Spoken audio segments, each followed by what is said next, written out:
Greetings, everyone. Welcome to the 18th International Conference on Artificial Intelligence and Law. My name is Fernanda Suriani, and this is the fourth panel of the fourth day of the event.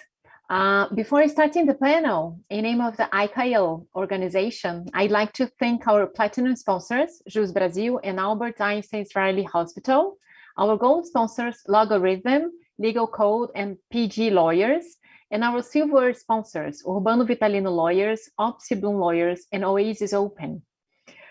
Now, I would like to introduce Mr. Andrew Vold, who will present the paper with the title, Using Transformers to Improve Answer Retrieval for Legal Questions.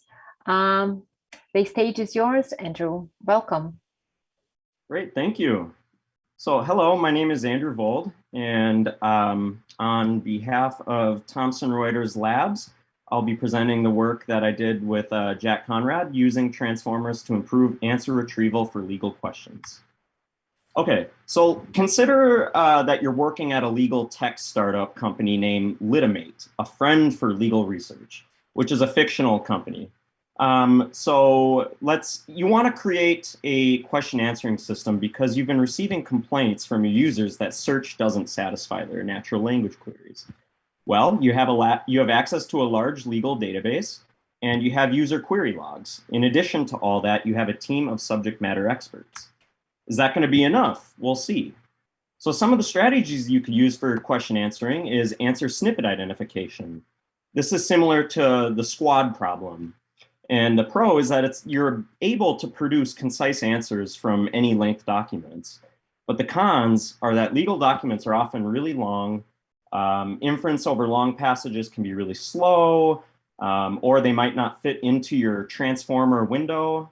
And then in addition to saying whether or not the passage is a sufficient answer, you need to identify the boundaries of the snippet. So another strategy that can be employed is answer generation.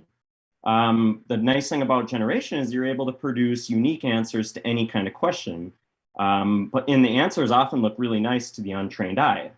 However, it's really difficult to control the generated text, and the answers are not legally sound, which is not, ideal for the legal company. And the structure of legal text is not trivial, and there's potential for harmful bias. The final task you could do would be question answer classification. Some of the pros is that passage classification is a lot easier to implement than snippet identification or generation. The answers are legally sound because you have subject matter experts curating the data, and there are a larger variety of model architectures that you can use for the task. Some of the cons, though, are that you need to have some extensive pre-processing and cleaning in order to have a robust system. And then content might not exist for a particular query that your user is asking. So we'll take on the question answer classification strategy. So some of the ways we can do this, one, we could use classical machine learning, where we use like a bag of words approach, or we could use embedded features like your glove embeddings. Classical machine learning models are usually faster and smaller than transformers, which makes them easier for a production system. However, because of their small size, they're less capable of interpreting legal concepts. Pre-trained transformers, however, are able to utilize the power of transfer learning to learn the English language or whatever language you're working in ahead of time. And then when you can do fine-tuning on your specific legal data in order to gain more of a grasp on the legal concepts. Transformers, however, are usually larger models, which makes them better equipped to interpret legal language. However, because of that, they're slower and they're more prone to overfitting. So let's talk about how we would build this pipeline. So the plan of attack first, we need to talk about how we would pre-process and clean the content, how we would actually do the fine-tuning of a pre-trained transformer, how we can use a lexical semantic overlap mechanism to have a more fine pool of candidates, and then performing the actual inferencing on the retrieved candidates. So content handling, oftentimes legal content has this hierarchical structure where you have a document, and then within each document, you have several sections, and within each section, you have several headings. And then finally, within each heading, you have several paragraphs. So it's a lot easier to take on individual paragraphs than taking on the entire document. And so also legal text can be noisy and contain superfluous information for a transformer model. So as a result of that, you can use some techniques like regular expressions, rule-based filtering, etc., in order to have something that's easier for a transformer model to understand. So if you look at the example to the right, this is just a toy example I made up. Sentences that contain 4 more information, ... usually are not content bearing for a transformer. If there's a sentence that doesn't actually contain English words or parentheses, we want to get rid of that for feeding it to the model. However, it's important that the answer presented to the user is up above, because a lawyer, a legal professional, is interested in the citations and the additional information. So doing this iterative model training cycle, we have our user log of queries, and we can take our initial classifier and run some predictions. And so with these predictions, we have some candidates, some QA pairs, and we can use our subject matter experts to assign grades to those. And once we have those graded QA pairs, we can train our model, our transformer. As you can see, our transformer here is working real hard. And we iteratively repeat this process until we have a model that we are satisfied with. 5 more minutes, Andrew. So now the application pipeline. So what that would look like is it ingests user queries. And oftentimes you have a lot of content. So instead of using a single machine, it's advantageous to use a cluster of machines.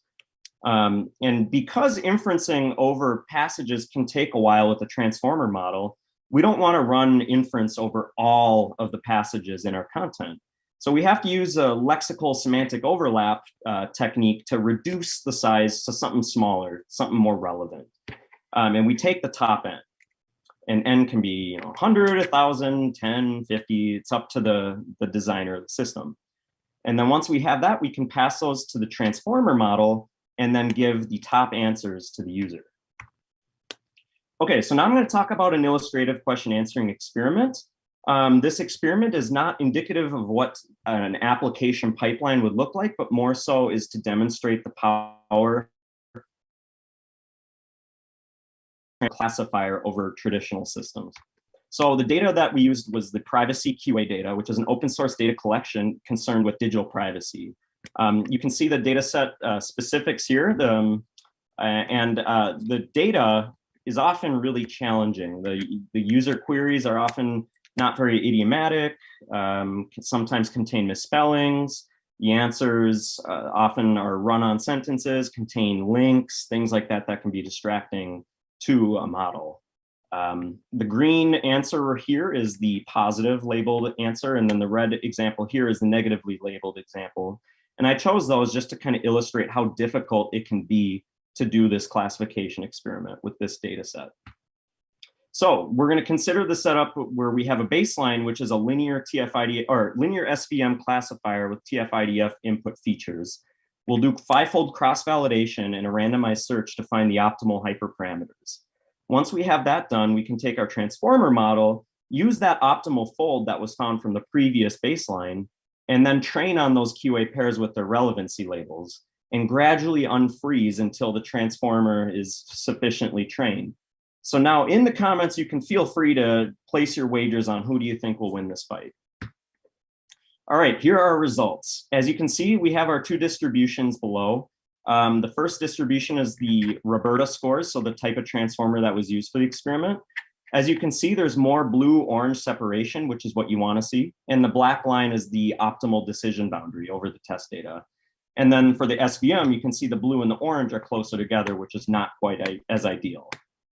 We achieved a 31.6% improvement in the mean reciprocal rank, which is essentially a metric between 0 and 1, 1 being your answers are always at rank 1, and 0 meaning you never get your answer. So the baseline had an MRR of 0.1, which means on average the correct answer was at the 10th rank.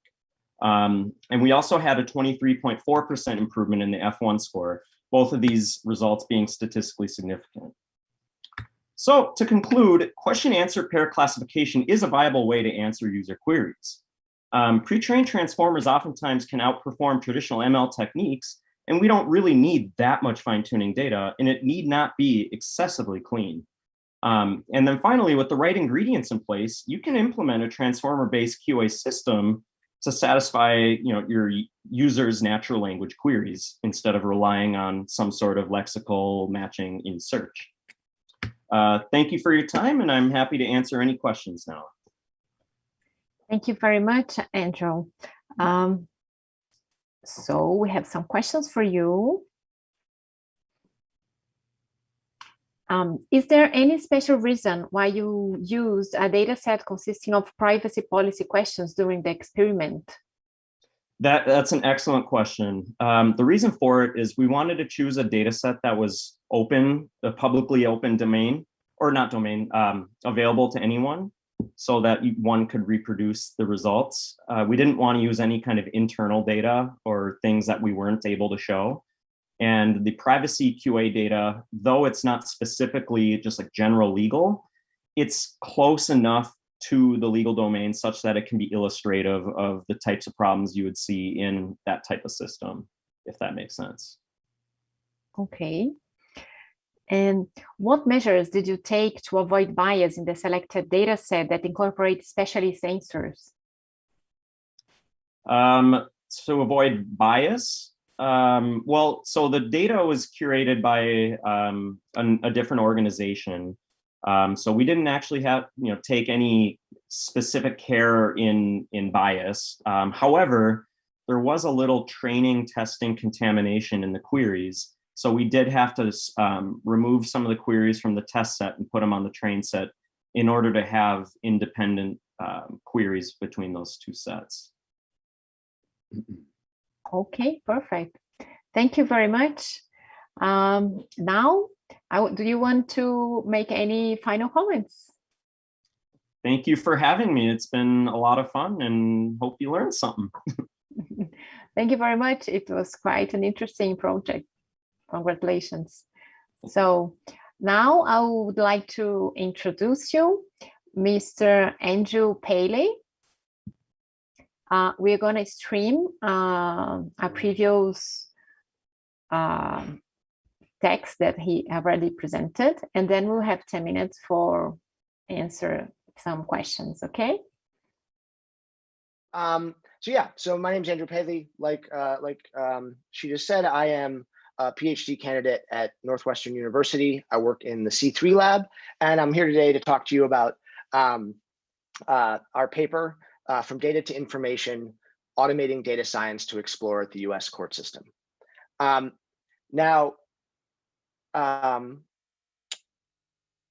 So the important thing here is, sorry, I'm having a bit of a technical thing, one moment.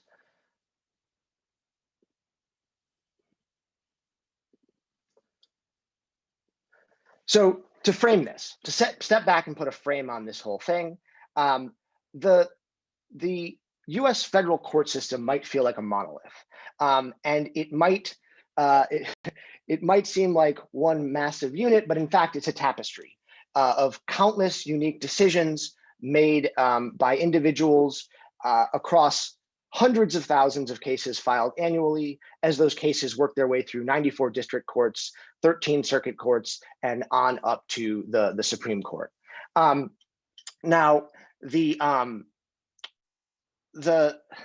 To get an understanding of what's actually happening in this court system, we have to actually be able to answer a series of questions. And those questions, and there are a lot of those questions,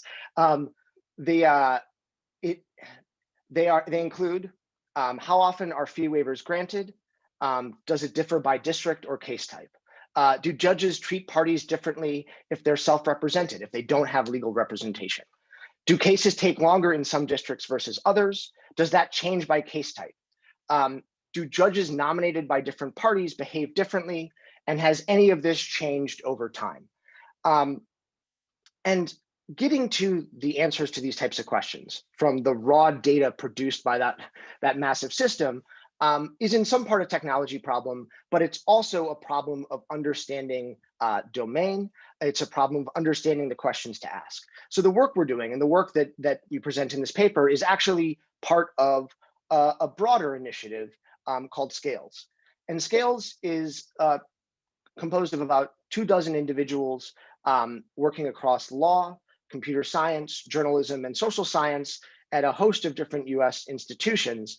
And they're all working towards, we're all working collectively towards this one goal, which is to bring transparency to the systems and processes of the US courts, ensuring that they are fair, efficient, and accurate. There are different parts of this problem, and different groups within SCALES are working on different pieces of it. But the one we care about and what's covered in our paper is how we go from the data, the information created by that system, to the answers to those questions I presented a moment ago. Now, when we talk about data from the US court system, we have to at least note PACER. So the PACER system, the Public Access to Court Electronic Record System, is paywalled. So this is how we get access to public records, the court records, but they cost money. It's 10 cents per page, maxed out at $3 per document. The result, in effect, is that analysis at a system level is prohibitively expensive. If you care about one case or 10 cases, getting the documents associated with that is not a big deal. You start to do system level analysis across tens of thousands, hundreds of thousands of cases, and it becomes too expensive to bear in most cases. That is not the focus of the work we do in this paper, but it is something that the broader SCALES initiative is focused on. How are we getting access to the data from all the different districts, and also tracking pending legislation that's working through Congress to address this problem. But let's say we had the data. So let's imagine a world where all that data was actually available. You know, there's a version where we can sort of high five and we go home and we're happy with the fact that we made the documents free and we put them online. And that is a reasonable end state for a lot of open data initiatives. But you know, this is sort of the put it all online, let someone else sort it out approach to information access. And I don't think it's hard to imagine that if you went to someone who cared deeply about the court system, about justice in the United States, say a legal scholar, a lawyer, a journalist, and you handed them millions of documents and they wanted to understand something about the system broadly, they might feel like that's a relatively opaque form of transparency. So this is where the work that we cover in our paper actually starts. And so the big idea here is there's two hops in our paper. There's two tracks. One hop is from documents to structured data. And that is, that's what we cover here. And the other hop is how we get from data to the answers to those questions. But documents to structured data, what are we starting from? We're starting from 270,000 case documents, case dockets, excuse me. If you're not familiar with what those look like in the US, that's really just the overview of a case. So that's the district, the name of the case, the judge or judges, the parties, the type of suit, criminal or civil, the nature of suit, if it's civil, who are the lawyers involved, if the case is finished, what was the date terminated, and what was the outcome. And in between, the docket entries trace all of the events within a case. And those are unstructured text. Those are hand entered by people. They're different across districts. They can be different based on just the clerk entering them. So how do we go from that to structured data? A database of 25 to 30 tables. Takes extraction. You have to pull those HTML documents apart. It takes enrichment. So we're deriving a bunch of additional data points. The simplest example of that is case duration, where if the case has finished, we have a date filed, we have a date terminated, and on the way in, we're deriving, the length of the case in days and storing that. There's a host of other features we're deriving like that. It includes language modeling. And by the way, all of this is covered in more depth in the paper, so there's plenty of details to dig into there if you're interested. The language modeling component, as we talk about in the paper, we're using to classify docket entries. So the early experiments are related to motions. We want to be able to track, if a docket entry is a motion, and then it's a motion of what type. From here, the ongoing work is classifying other types of docket entries. So orders, one example, responses to motions, case outcomes. And so that work rolls forward. Sort of implied by that is the notion that we are ontologizing cases, right? We're trying to get to the right layer of abstraction such that we know what tags to generate, what types of features to look for, so that we can create sort of the overall map, the contour of a case for the sake of case comparison. So this work is one thread under the scales banner. Like I said, the details are included in more depth in the paper. And it's the hop from documents to structured data. Now, there's a version of the world we say, great, now we're done, right? We've done the work up front to go from these unstructured or semi-structured, this raw data, and brought it into structure. We've done the world a service and we put that online, and people can now come and get the information out as they see fit. That step of getting the information out as they see fit, of course, takes one of two things. It takes skills or it takes resources. So skills, you want to make use of 25 to 30 tables with millions of entries. You need to know how to write code, create SQL queries, generate visualizations, possibly work with language models, etc. Or you need resources. You need to be able to hire someone that has those skills. This is like, data scientists as the human interface, or graduate students in some cases. So if you don't have skills or resources, then if you're a journalist or a legal scholar who actually wants to understand that data, to ask questions, to get the answers to the questions we looked at up top, then we get to a place where open data is actually necessary but insufficient. And this is true broadly. So we're talking about US federal court data right now, but any open data, open government initiative that stops at we've put the data online somewhere, now you go figure it out, is sort of half the battle. And what we really want is open information. And this is really what we mean when we say open data. It's sort of a proxy, but it's a halfway. So how do we bridge this gap then? How do we go from structured data to information? Well, what we're getting into then, just like the title of the paper suggests, is automating data science. And the goal for this second track of work we cover in the paper is that we want to empower non-technical users with the tool set necessary to drive data search and analysis without a data scientist in the loop. How do we do that, right?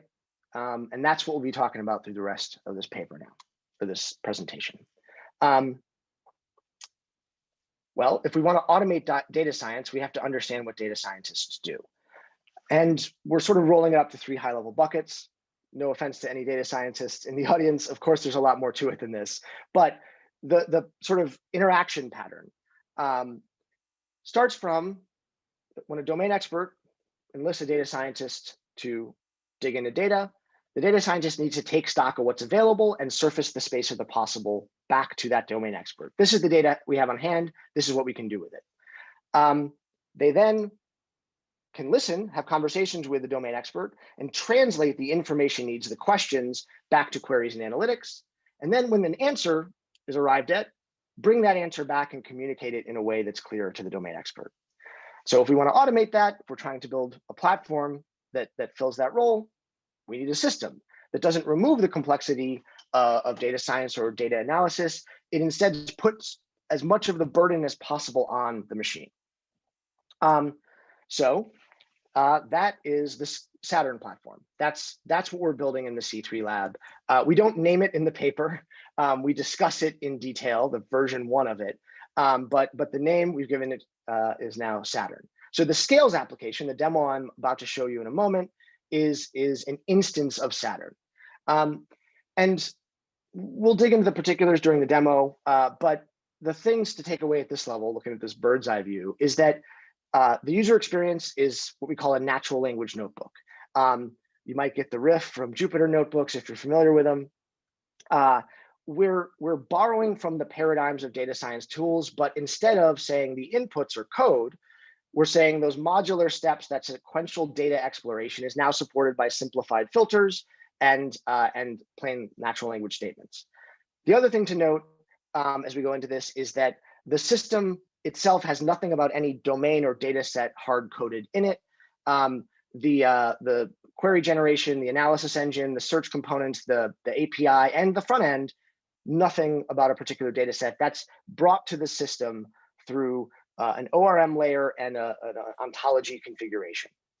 I don't have time in the presentation to go deep on this. We cover the V1 in the paper, but the long and short of it is we need that specification of the database, the ORM, the list of tables and fields, and we need a little bit of metadata on top in V1. And this is stuff that abstracts away the schema and brings it closer to the mental model of a domain expert, someone who's asking questions, right? So this is stuff as simple as, it's not 3 or 4 fields that are strings in a particular table, it's a judge's name and they have a relationship to a case. So when a user says, I want to search by judge's name, they're not thinking about the particulars of the joins and the underlying fields, they're just entering some text and the system takes care of it. This also includes stuff like, it's not just a float, it's a case duration and it's measured in days. So where we're headed in V2 is collapsing this all down into a much simpler representation that looks a lot more like a standardized ontology with entities and attributes and relationships and a hierarchy. And that part is not in the paper, that's a matter of future work, but we're really excited about where we're headed with it. So, demo. I'm gonna jump out of this and move my share over, okay. So I trust at this point you are seeing a web browser and someone shout if not. So what we're looking at now is a Saturn notebook. It's an instance though of the Scales platform. So the data that's loaded in is the data we've been talking about, right? This is case, these are case dockets. So if I open any of these up, I can dig around in the actual data of an individual case. But we want to support that, but what we care about most is asking questions across the whole data set. So let's collapse that data view. There are 267,000 dockets loaded in there, and I'm going to add a filter. The filters are, again, derived up from that layer of data semantics on top of the database. I'm going to say district. I want to look at the Northern District of Illinois. It's where I'm from, but also it's where we have the most data currently. So I make a selection and the filter updates. So now I'm looking at, now my data context has 104,000 case dockets in it. Let's ask some questions. So I'm going to add some analysis. The system asks, what do I want to know about? In the current iteration of the platform, we're presenting this as a sort of search or select dropdown, but it's, as you can see, it's not a great browsing experience. These statements are all the permutations of analysis that the system knows it can do, that it has inferred from states in the data, as well as what it knows its core analytics engine is capable of. So it's better to search than to browse. So I'll search for duration, and let's find out how long cases take in the Northern District of Illinois. So on average, they take 348 days. That's a really quick response to, search across or analysis across 104,000 cases. I can find out a little bit more if I want, a description of that metric, how it was derived, which again is pulled up from the underlying representation, and the data validation details. So the system will tell me, hey, you wanted to run analysis across 104,000 cases, but 6,000 of them actually didn't have a value that I could run an aggregation on, so I omitted them. We're still looking at an average across 95% of the data. And by the way, in terms of average case duration, that's just because the case hasn't ended yet. So we don't have a duration calculated. So now I might want to say, I want to know about that over time. How has duration changed year over year? Oh, I'll spell year right. I'll make a selection. And this time the system will respond with a line chart. And this is because it understands when I'm talking about something over time, a good way to present it is line chart. If I'm talking about a distribution, a good way to present it is bar chart and so on. So now I've answered a couple questions. I get a sense of how case duration has changed year over year, and a little interactive chart. And now I decide I want to drill in more. So I can add a second filter. this time I want to look at cases with a nature of suit related to intellectual property. So I'll select that. Daily, just 3 minutes last. Yeah, I got 2 or 3 minutes and I'll be done. Oop. So property rights, that's what I wanted to search. So nature of suit, property rights, which I know is tied to intellectual property. And note that from that data context updating at the top, the questions below now update. So now with that additional filter, we see that cases go much faster when they're related to property rights. And interestingly, we see they sped up, right? And so from here, I might want to ask a whole bunch of follow-on questions. For the sake of time, I'm only going to ask one more. I might want to know about caseload per judge, right? And I could ask that question directly, but I could also break that caseload picture down by different dimensions. And so I will do cases per judge year over year, broken down by judge tenure. Let's see where that is. Cases per judge, group per judge tenure. Here we go.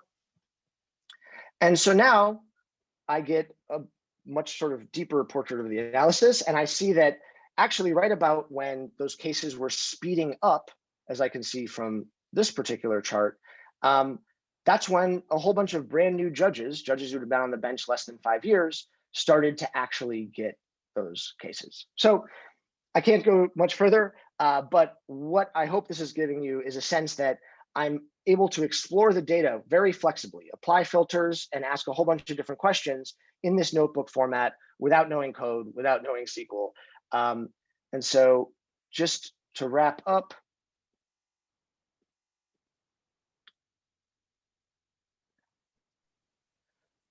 early results are looking promising. I trust you can see the slides again. Early results are looking promising. Slides. Yes, we can see the slides. Cool. Preliminary user testing across 15 subjects. We're actually in a second round of user testing now, but the first round, we had people complete tasks within the system. They came back, they filled out a survey. We got high ratings on usability. We got a 73 sus score, which is considered good usability. We detail these results more in the paper, and 87% responded that they would use the system frequently. Future work, there's a track of work on the data that involves more language modeling, more data enrichment, and blending of additional sources for court records, including state courts, Supreme Court data, and then other sources like census data. And then future work on the platform involves expanding the analytics, refining the user experience, multi-data set exploration in one view, bringing new data sets through the UI, and a whole bunch of interesting things that flow out of that. In-platform language modeling, language model training, which we'll get into in future publications, as well as expanding the purview. So we're bringing this to political data right now. We're looking at bringing it to education-related data and alternative user experiences. And so on behalf of the team on the paper, I want to say thanks, and I want to acknowledge the National Science Foundation for supporting some of this work. So, Andrew, thank you very much for your paper. Then we'll have some questions for you. First one, actually, before asking, I have to say something. This kind of tool that you develop, I think it's very important to improve access to justice, and not only to resolve conflicts, actually also to achieve what Richard Susskind says, like promoting people's legal health, you know, because you can empower people about their rights, not only about conflict and how to resolve it. So very good, congratulations. So let's go. Thank you. Thanks very much. So how does your system handle personal data, especially sensitive personal data, presenting legal documents? Is this a cause for concern? That's a really great question. So interestingly, these records are already public, right? This is public data already.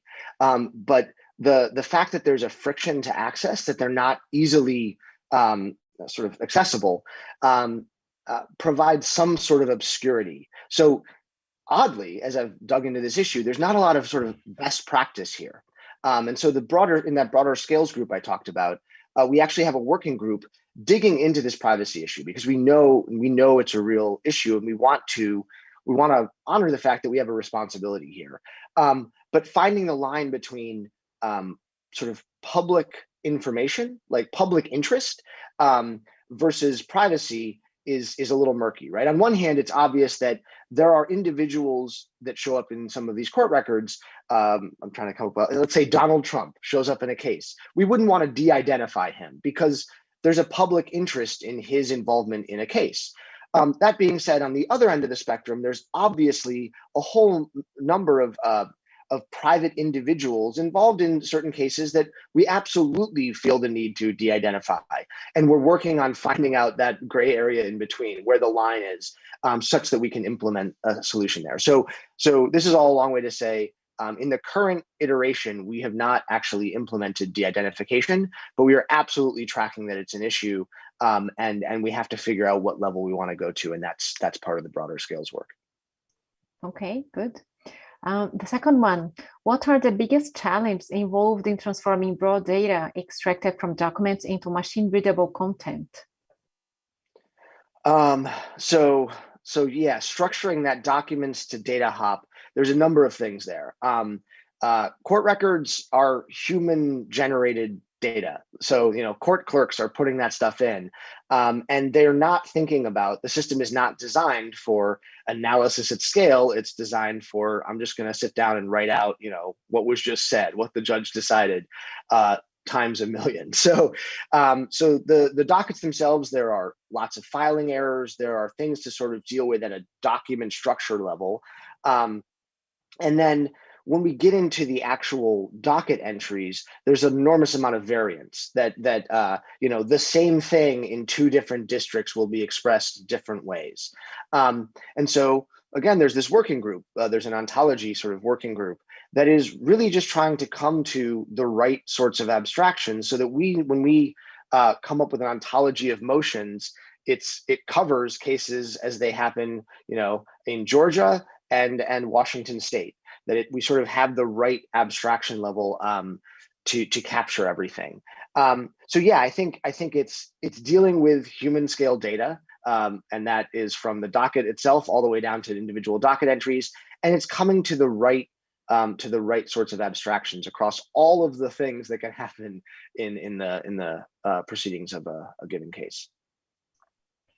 Okay, another question. Does your model include prediction of decisions? So yeah, predictive, sort of like judicial predictive analytics.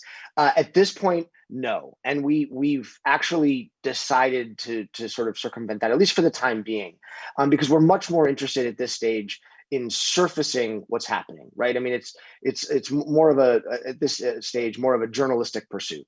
Understanding what's going on in this massive system is the primary focus, and less so on trying to game the system, trying to figure out a prediction for a given case, because that invites attempts to game the system, and so we're not starting there, and I think in this particular project we will not head there. Okay, thank you very much, Mr. Andrew Paley. Do you have any final comments? No, other than just thanks a lot for having us. I'm really excited to be here at the conference, and I appreciate you saying that at the beginning about the nature of the work. We're really excited about this. I think we think it's important work, and we have a lot to do ahead of us. There's a lot coming, but I really appreciate the venue, the opportunity to speak. Thank you very much. So now I'm gonna present you Mr. Devin McConnell, and we're gonna watch also his speech, and then we have some time for questions. Thank you. And this is the case level prediction of motion outcomes in civil litigation. So some background information. Lawyers regularly predict what courts will do and what to argue, when to settle, when to sue or prosecute, and when to reduce client liability risk. However, these predictions tend to be overconfident, not well calibrated, vulnerable to some bias, and advocating for a particular view. Therefore, recently, machine learning has been on the rise to aid in these predictions. In some scenarios, machine learning methods have been predicting judicial decisions with an accuracy that exceeds legal scholars. So using machine learning also has the potential for reducing litigation disadvantages faced by the poor, racial minorities, and other vulnerable groups due to court outcomes varying with the attorney quality and client resources.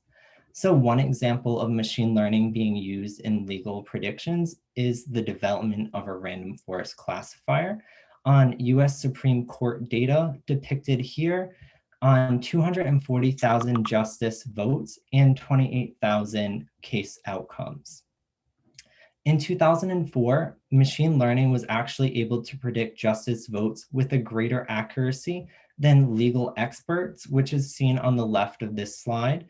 And then on the right, we're seeing machine learning being able to predict individual court outcomes with a greater accuracy than legal experts, split up by the category of that outcome.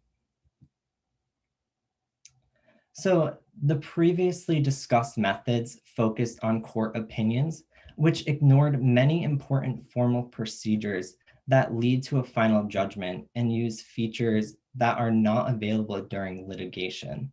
In this work, we present machine learning methods that predict court outcomes at the level of individual motions. The goal of these methods is to provide client and lawyer support tools. We hope to reduce litigation disadvantages faced by vulnerable groups due to variability in the attorney quality and client resources. So here we are focusing on predicting whether a motion to strike is going to be granted or denied. And here I'm going to be showing the complaint document of a motion to strike in New Haven, Connecticut. And a motion to strike has a significant influence on a case's outcome and therefore is an important factor in legal decision making. In Connecticut, a motion to strike is a written petition for a defendant to a judge to remove part or all of a plaintiff's complaint allegation based on a legal insufficiency. So here we are providing an overview of the pipeline that we used for our work. And we computed two sets of features from the state of Connecticut's judicial branch court administrative database, which we're going to refer to as the minimal and subset features throughout the rest of this presentation. So this database contains administrative and procedural data for all civil court cases in Connecticut. These features were also combined with natural language features from complaint documents, and we then used a grid search to fine-tune the hyperparameters of the 6 machine learning models that we used. So starting off with the data collection of our pipeline, we used information from the court database that we had from Connecticut and the complaint documents we gathered as well. So starting off with the documents, many court documents are filed over the course of legal proceedings that are relevant to motion outcomes. We focused on complaint documents because they contain the facts alleged and legal claims that are asserted. They are available to all parties when a lawsuit begins and can therefore be used to support any decision making.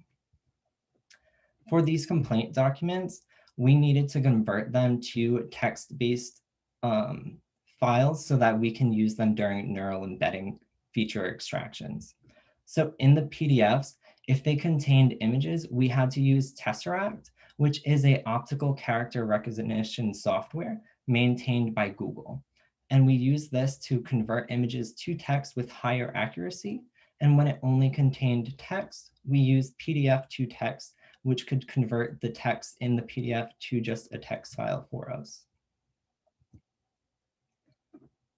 And then we had the input from the court administrative database itself from the state of Connecticut judicial branch. These features are useful for the prediction of motion outcomes. And here I'm showing just a handful of the ones that we found useful. So case reference number and motion ID on this slide are ones that helped us map the cases to complaint documents, while case location is a one-hot encoded feature. Case major code here, we only use vehicular cases and tort cases. Motion result codes, we only used ones that were granted or denied, so GR or DN. And then motion filing party, we only use D for denied. And then motion juris number is just the attorney juris number for a given attorney. This feature also helped us create the attorney specialization feature, which will be described shortly. We ended up extracting 7,904 motion to strikes from the database. So all in all, we defined two feature sets from the database. So the first we defined as minimal, which contained the motion juris number and the attorney specialization. And then we also defined the subset feature, which contained case location, case major code, motion juris number, and the attorney specialization. It's also important to note that this data was pretty well balanced, with 54% of the motions being granted, 46 being denied, 47 being vehicular, and 53% of those cases being torts as well. And then moving on to the feature engineering, and we'll start off by talking about the attorney specialization. Attorney specialization is derived from the case distribution of major codes for each individual attorney juris number. Again, we are only looking at the torts and vehicular cases from the database. So here we use Shannon's entropy, whose probability vector is the relative frequency of major case codes. In this figure, we sorted the juris number on the x-axis by the entropy, and we see many lawyers have a high specialization, which means they have a lower entropy. But many of these cases are because we don't have much data for some of those attorneys. But to combat this problem, we worked on something to smooth the entropy with the Dirichlet multinomial, which is depicted on the right, which means we noticed that actually we don't have as many attorneys that are specialized as we originally thought. So the difference between using regular entropy and the smooth entropy can be viewed here on the left. So in this image, it shows many people being specialized, but it's because we don't have that much data to make a formal decision on whether they are specialized or not. So this could be because they only tried one or two cases in a specific area. But on the right, there's a Dirichlet multinomial smoothing out the entropy, which is controlling the variance of the entropy for the attorneys with small caseloads. We also built features based on the complaint documents. So rule-based features will map a condition to a class, where a condition is a group of Booleans for words in documents, and the class is a motion granted or denied. An example of this is if we have a complaint document, we can call it 1109, that contains car accident and negligence. And all of these words are also considered to be in the class denied. It would map to a label true, which means that this document is going to be a denied document. So we then took these rules that are learned by this classification during the rule learners to aid in our classification tasks later. So in this work, we also developed two versions of the rule-based learner algorithms, one of which is called the simple rule learner, and the other is called the first order inductive learner. So the simple rule learner algorithm is a greedy algorithm that adds a rule with it when it increases the accuracy of the model. So it counts up the frequency of the words in a granted document, which is going to be denoted here as a green box, and counts the number of the times that word appears in all the documents. And it also, we use a grid search to determine the threshold of when to pick a word to be either granted or denied. So in this example, as mentioned, we use green squares to denote a granted document, red squares to denote a denied document, and green highlighted words to denote whether the search term was a granted word. This means the word is a rule that maps documents to a granted motion outcome. So here, the simple equation is going to be the number of granted words plus 1 over the number of words appeared in all the documents for that term, plus k, where k is the number of classes you have. So here, our k value is actually 2, so our result for this is 4/6. So the other model is the first order inductive learner, which tries to balance information gain with the documents covered. Here we're keeping track of the number of complaint documents that are granted and the ones that are denied for a given rule. But we also need to keep track of the ones that are turned denied when they are originally granted and the ones that are turned granted when they are originally denied. So here we're denoting the granted documents as green documents, so green squares that only contain the green words, and red squares that only contain the red words for denied. And we can denote the documents that become denied documents as green squares with only red words. And the same goes for the denied documents becoming approved documents. So this means a green highlighted word is a rule that maps documents to a granted motion outcome. And in contrast to rule-based features, neural embeddings attempt to represent a higher dimensional document with a lower dimensional numerical embedding. So word2vec is a 2-layer neural network that takes a text corpus in as input and outputs vector representations of the words while trying to maximize the log probability of some word for some input word. While doc2vec is very similar to word2vec, instead of using just the one input word, you're taking a vector representation of that document to condition on. We also investigated a model called law2vec, which is a corpus-specific model of word2vec, and it used 123,066 documents that were on the United Kingdom legislative documents, European legislative documents, and several thousand English legislative documents. And to continue to make richer representation of the legal documents that we worked on, we investigated term frequency inverse document frequency, also known as TF-IDF.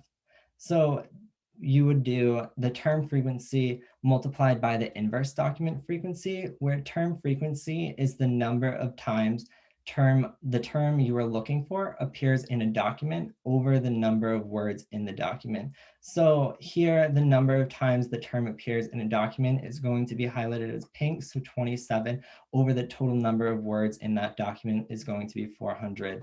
And you're multiplying it by that inverse document frequency, which is going to be the log of the number of documents in your corpus, which is 5 over the number of times that the word is contained in a document in your corpus, which is 2. So it's important to note that TF-IDF has shown success in natural language processing and aiding in increasing the accuracy of classifiers. And in recent years, TF-IDF has shown usefulness in corpus-specific weighting. And specifically with this, we'd see a weight of 0.027, which this weight would actually be useful to increase the accuracy score of our classifier, especially when we use it as a weight on a word2vec model. And it's important to note that a higher TF-IDF weight would represent a term that is in smaller amounts of documents, but more times, and a TF-IDF weight that is smaller is in more documents, less times.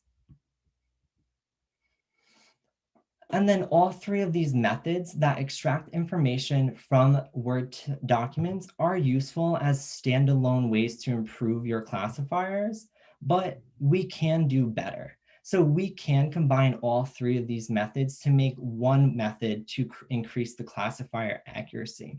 And we can do this by taking the TF-IDF weight and multiplying it onto our word-to-vec model embeddings that we extracted, and only using the rules that we extracted from the rule learner algorithm. So first we would do identifying the important rules from a rule learner, which for us, we identified that the FOIL algorithm was better off than the simple. And then we would only extract the word-to-vec embeddings from the FOIL list that was generated, and also only the TF-IDF weights from that FOIL list as well. We would multiply the TF-IDF weight that corresponds to negligence onto the negligence vector from word-to-vec, and then average out that vector for all of those word-to-vec so that we would have one averaged out vector to create a document representation of our complaint documents. So now we'll talk about the parameter optimization and machine learning models that we worked with. Devin McConnell, just 5 more minutes, please. Okay. So we trained 6 models: AdaBoost, gradient boosting, extra gradient boosting, support vector machines, decision trees, and random forest. So a tree classifier aims to construct a hierarchy of decision rules that recursively splits the data until a leaf is reached that denotes the inferred class label, which is seen on the left. And then boosting is a general ML technique based on building an accurate learner from an ensemble of weak learners. This is similar to using an ensemble of tree classifiers with low depth. And then we also use support vectors seen on the right that tries to classify the data through solving a convex optimization problem, yielding a hyperplane that optimally separates 2 classes. We then optimize the parameters through a grid search using a 70-30 testing and training and testing split with a 10 cross-fold validation.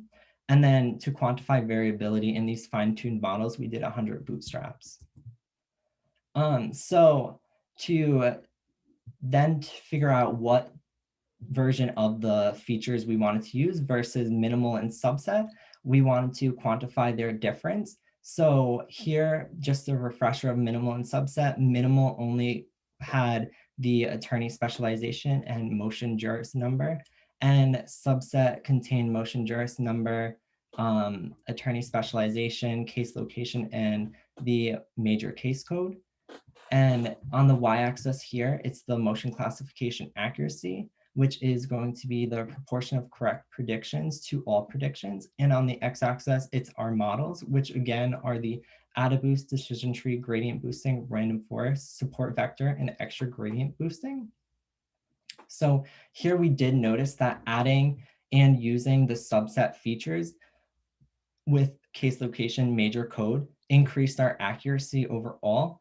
And we had the best performing with decision trees.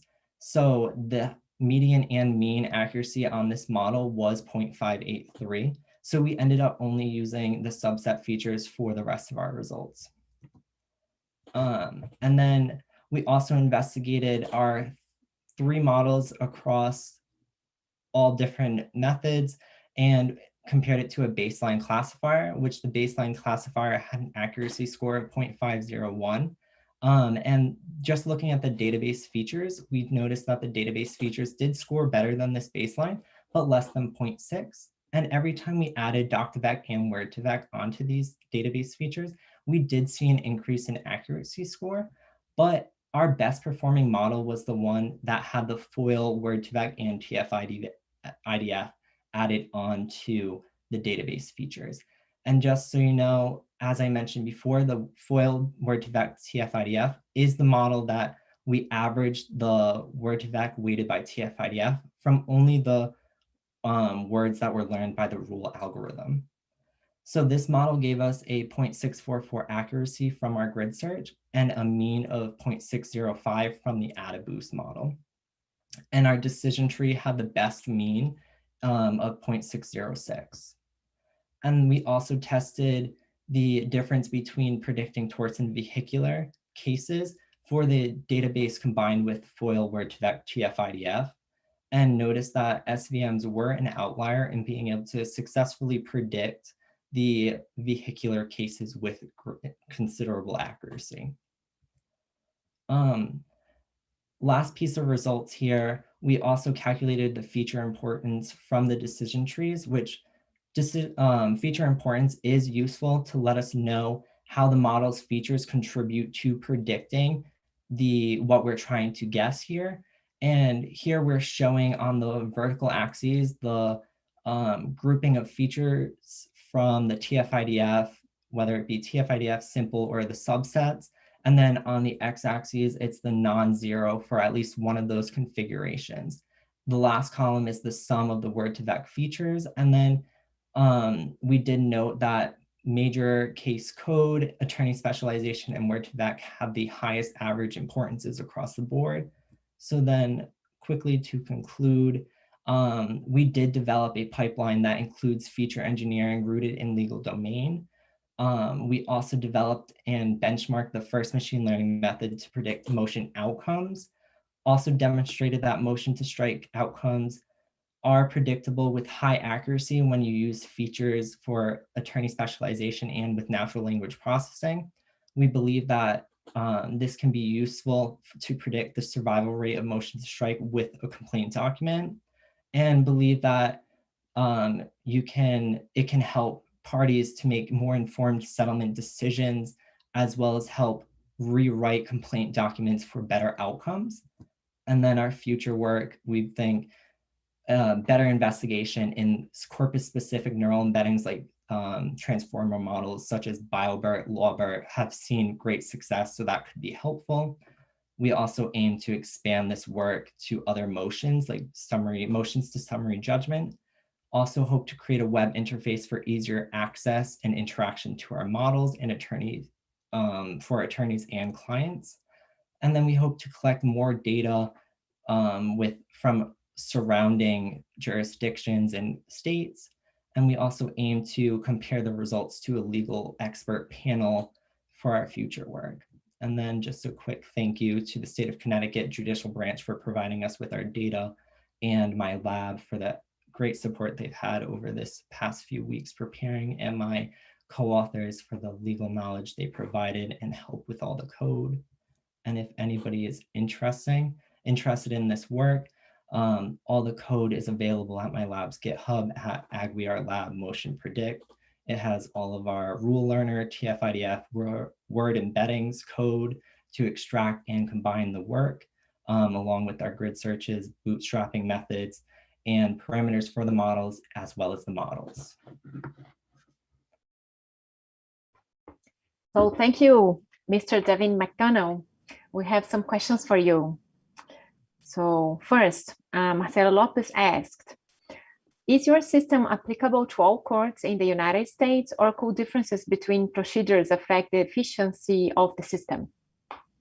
Yeah, so at this time, we do believe that as long as there is a court that produces some sort of case similar to a motion to strike that is like the ones in the state of Connecticut, we think that it should hold up and be comparable and have the same efficiency. We do hope to have and obtain other data from surrounding judicial courts to be able to test this. You are muted. Sorry, we can listen.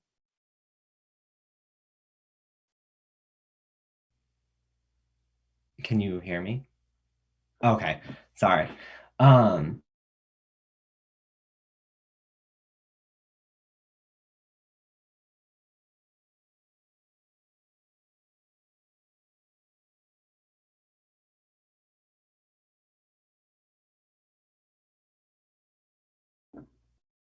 So as long as this is the scenario, it should be fine, and you should be able to do a similar efficiency to what we were getting. We do hope to get other data from surrounding judicial court systems to prove this, and work with legal scholars to help with this issue as well. Okay, the next one is from Ruta Iliepina. Are you planning to further distinguish fact and legal basis in the background sections? So at this time, we haven't, but I think in future work, this might be a great thing to look into and further explain. This would definitely come in helpful with when we're working with other motions, such as the motions to summary judgment, and just further distinguishing the differences and working with that legal panel that we hope to as well. Okay, thank you. And the last one from Jack Conrad. To what would you attribute the finding that there didn't appear to be major differences between the overall performance of the different algorithms? So we did notice increased performance between the different algorithms when we added the word2vec features and the doc2vec features, but performance between the single database features was the only time we didn't really see the increased performance on some scenarios.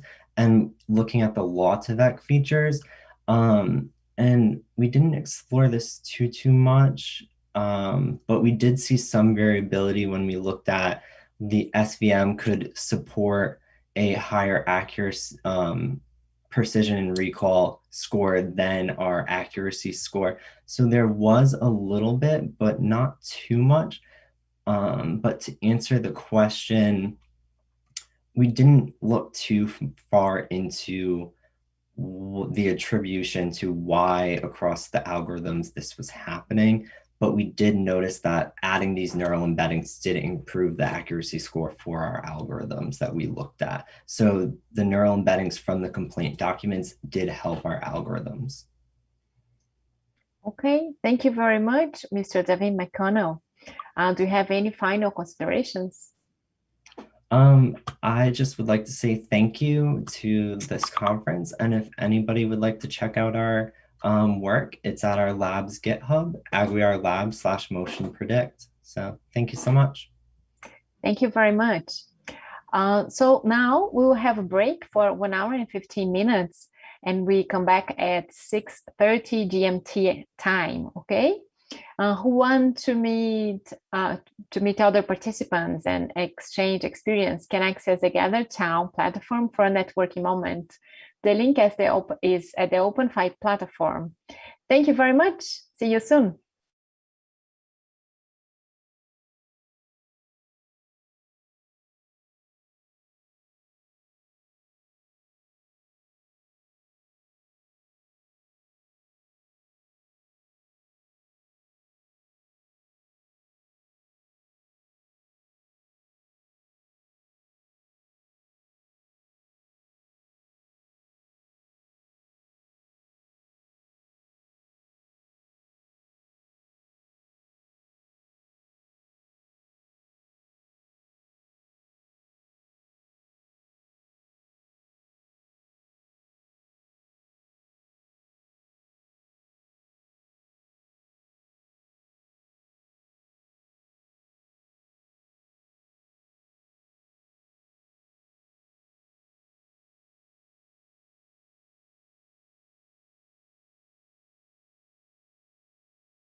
work with students at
Greetings, everyone, and welcome to the 18th International Conference on Artificial Intelligence and Law.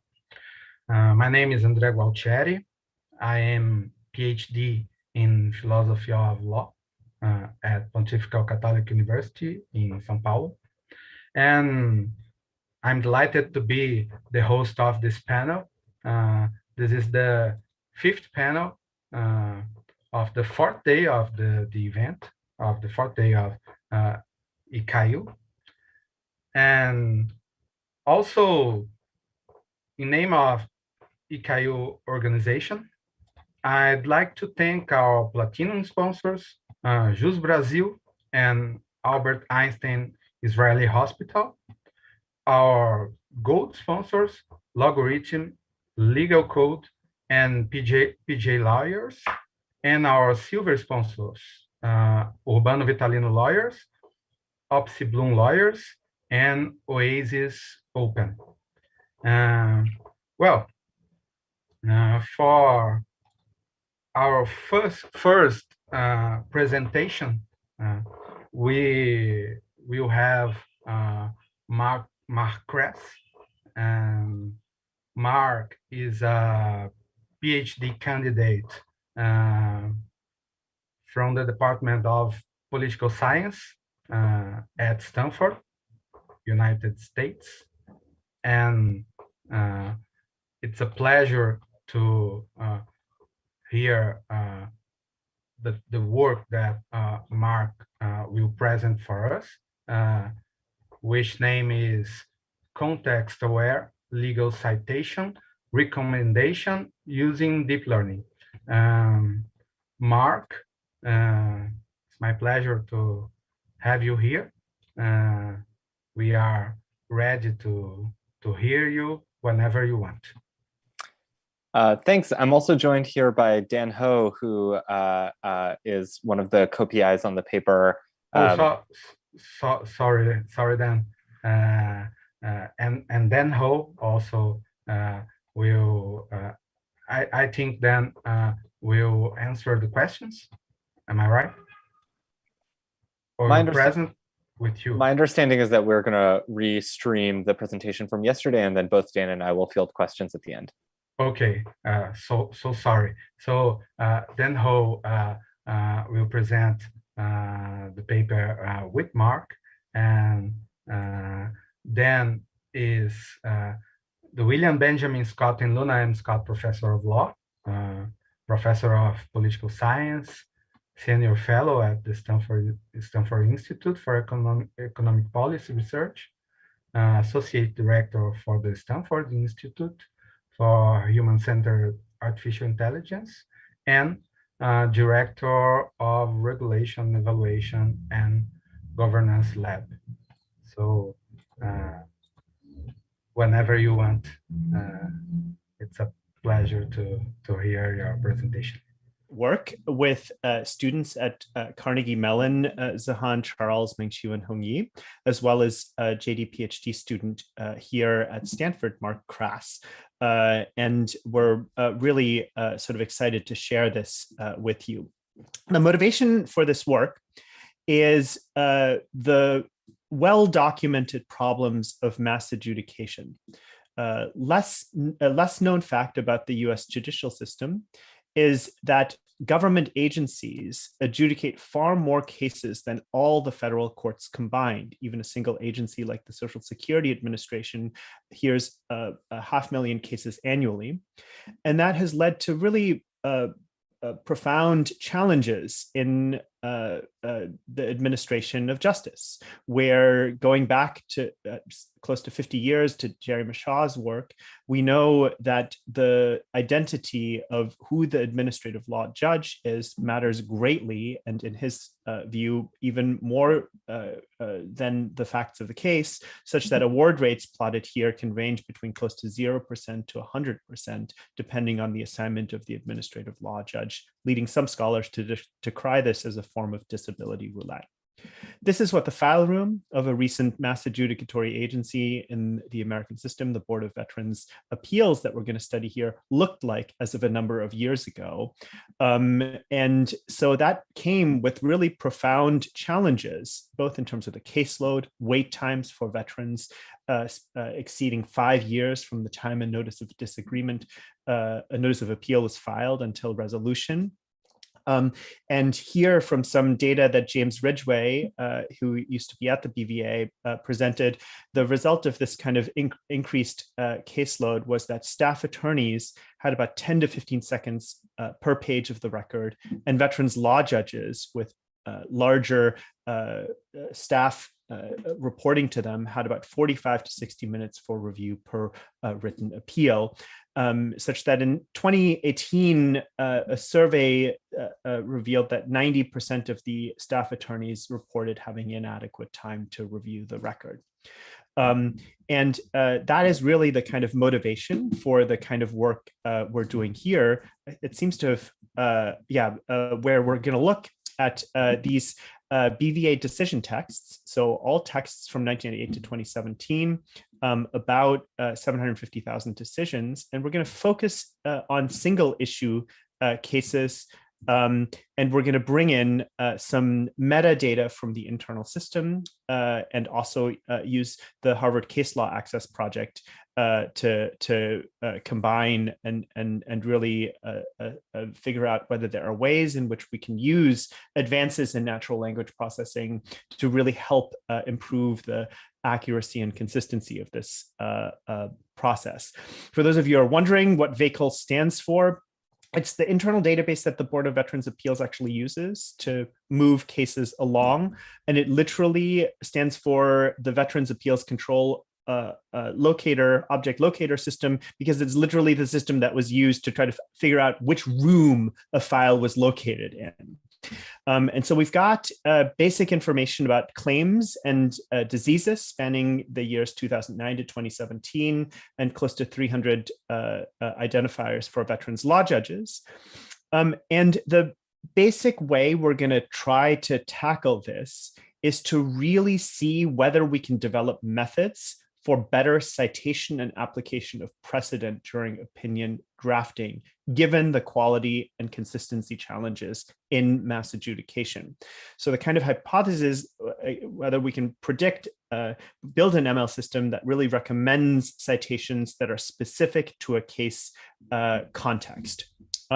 A little bit of motivation here is if you look at the existing kind of trends in large language models, if you turn to a model like GPT-2, you can prompt it with a statement like the following: as the preponderance of the evidence is against the claim, the benefit of the doubt doctrine is not applicable and the claim must be denied. And GPT-2 actually returns what look like pretty sensible sets of citations here that might be seen to support this statement. It respects the order of authorities as spelled out in the Blue Book. These look like roughly properly formatted sort of citations.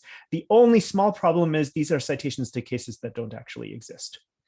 So there are still major advances that have to be made here. The actual kind of target would be Gilbert versus Derwinski for this particular statement about the benefit of the doubt doctrine. Similarly, another kind of example here would be a statement about material evidence. Material evidence means evidence that by itself or when considered with previous evidence of record related to an unestablished fact necessary to substantiate the claim. The kind of typical citation would be to the Code of Federal Regulations. And with that motivation, I'll turn it over to Matthias to talk about our technical approach to really solve this challenge.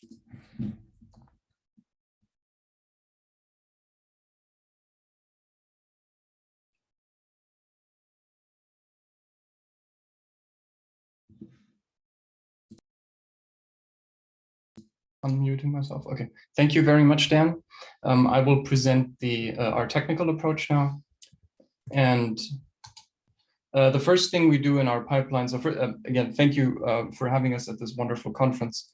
It's a pleasure to be here. I'll present the technical approach. I hope my microphone's working. The first thing we do in this project in its technical pipeline is to pre-process the BVA decisions in our corpus. We do that using a comprehensive set of regular expression extractors that pull out citations to cases, the United States Code and the Code of Federal Regulations. We mask those citations in the text and forward the decisions with the masked citations to our tokenizer stage. Parallel to that, we take the raw citations that were extracted and apply a normalization procedure that resolves those citations to either the case law access metadata corpus, specifically the VET-app and F3rd reporter. We also normalize citations to the United States Code and the CFR in a way that I'll explain in a moment, and hence assemble a comprehensive normalized citation vocabulary from which we draw the relevant citations and merge the decision back after having been, after tokenization. Okay.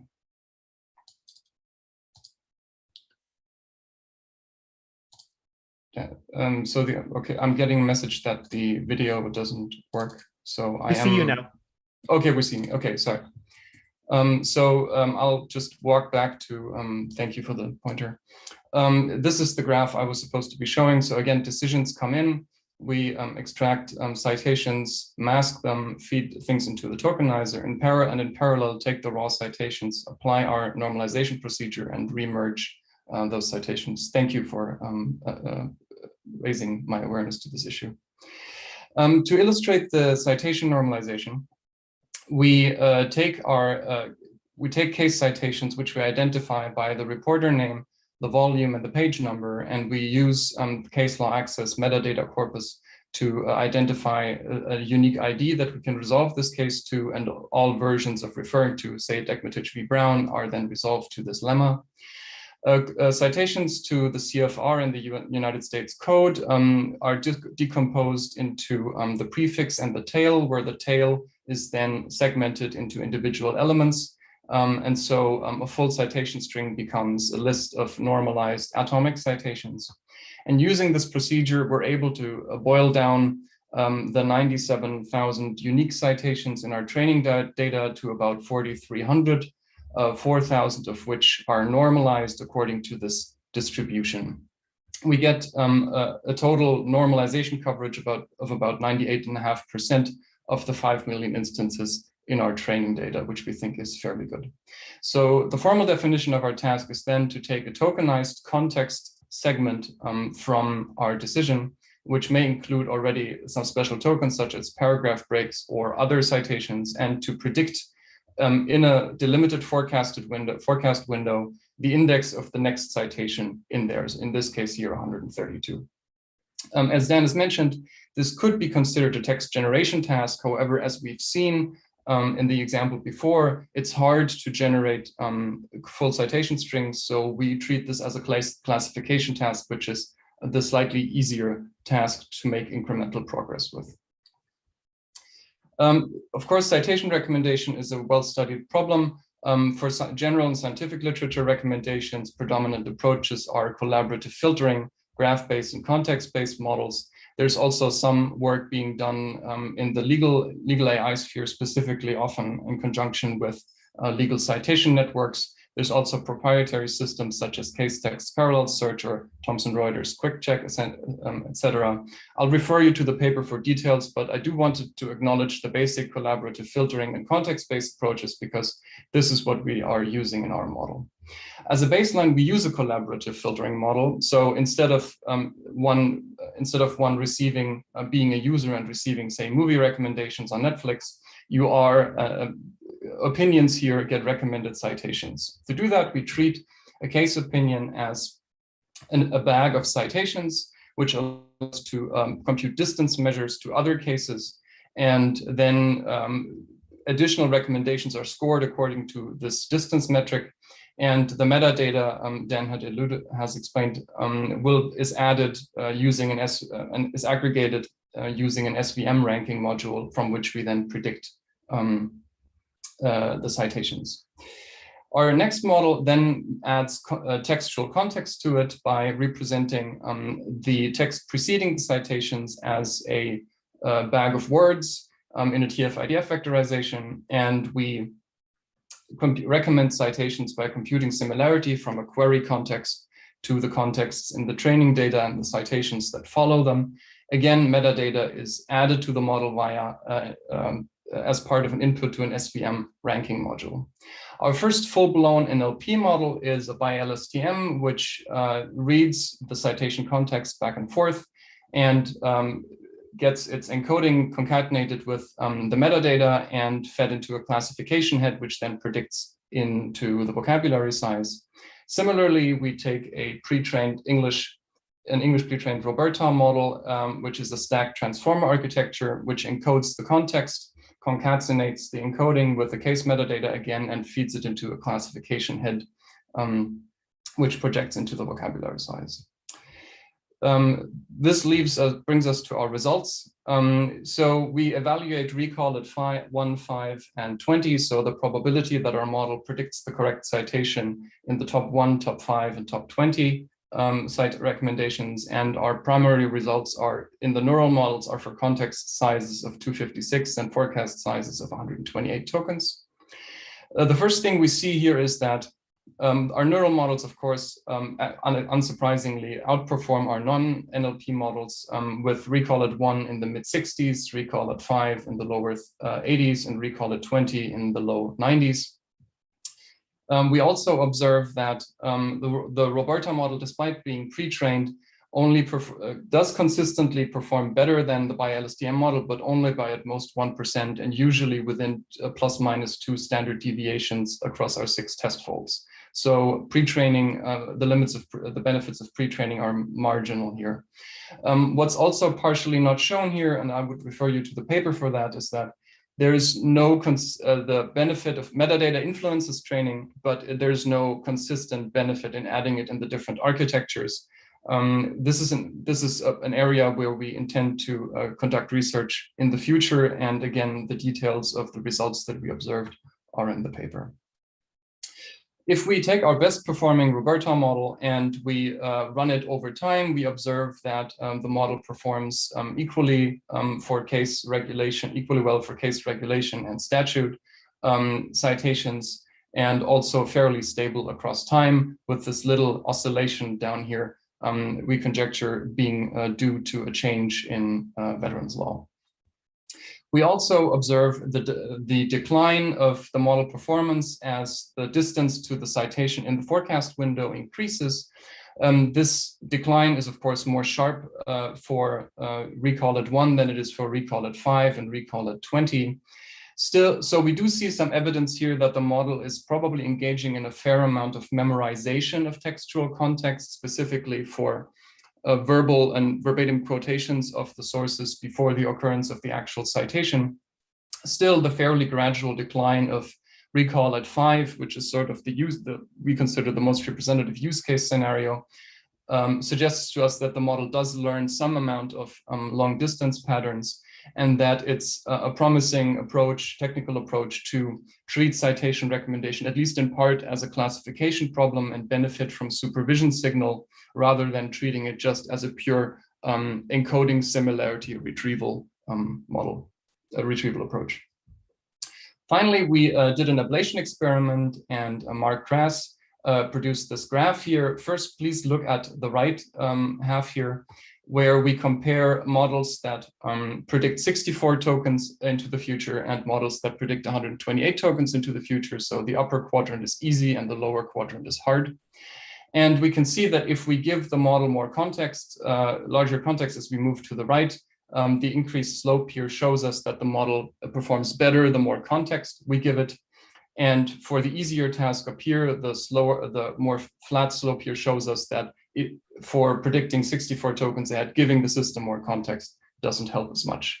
The only other piece of information here before I hand it back to Dan is if you compare this to the left half of the model, of this graph, where we graph models that do not have access to metadata, we notice that if you are in the hardest task, which is you predict 128 tokens from a short context, actually, if you give the system metadata, so we're comparing these two spots, performance improves a bit, which means that if the model has to predict very far in advance and has little context, it may actually benefit from some metadata, but this benefit disappears more or less the more context you give it. And with that, I will hand it back over to Dan.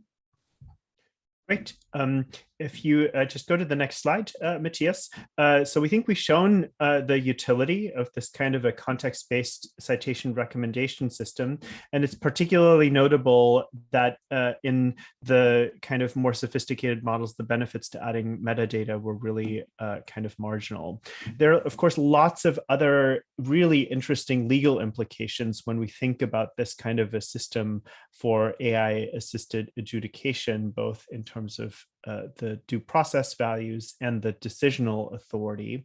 That is, do you start to, for instance, reallocate decisional authority for locating relevant precedent away from the staff attorneys or veterans law judges toward the engineers who are building out a system like this, which of course relates to the much broader conversation that many of us are engaged in terms of algorithmic governance.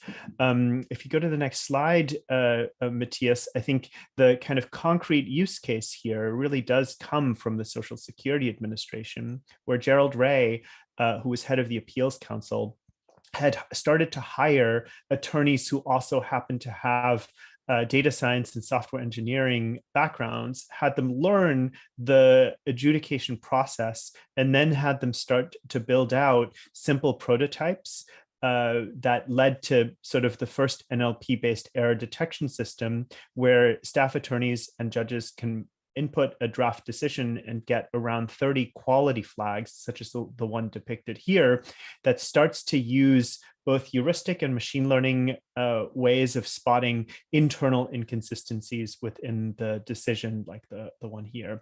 If you could go ahead and advance to the next slide, that, of course, then is what is one of the biggest kind of potential upsides to this kind of a system, is that one could go back to the original diagnosis provided by Jerry Mashaw of these kinds of NLP-based systems as really fostering better forms of bureaucratic justice in the kind of internal management system that Professor Mashaw had talked about, which connects to some of the broader work about the ways in which government agencies are starting to rely on forms of artificial intelligence to improve governance functions within the public sector.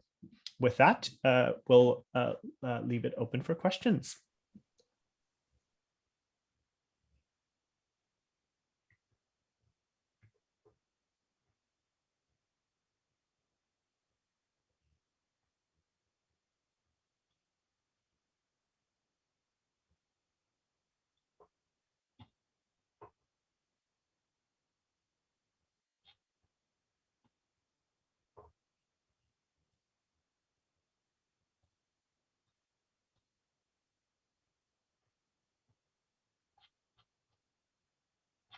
Okay, we can go now to questions and answers. We have a question for yesterday presentation, and this question, let me find the question here. But the question is, you are mentioning a change in the law as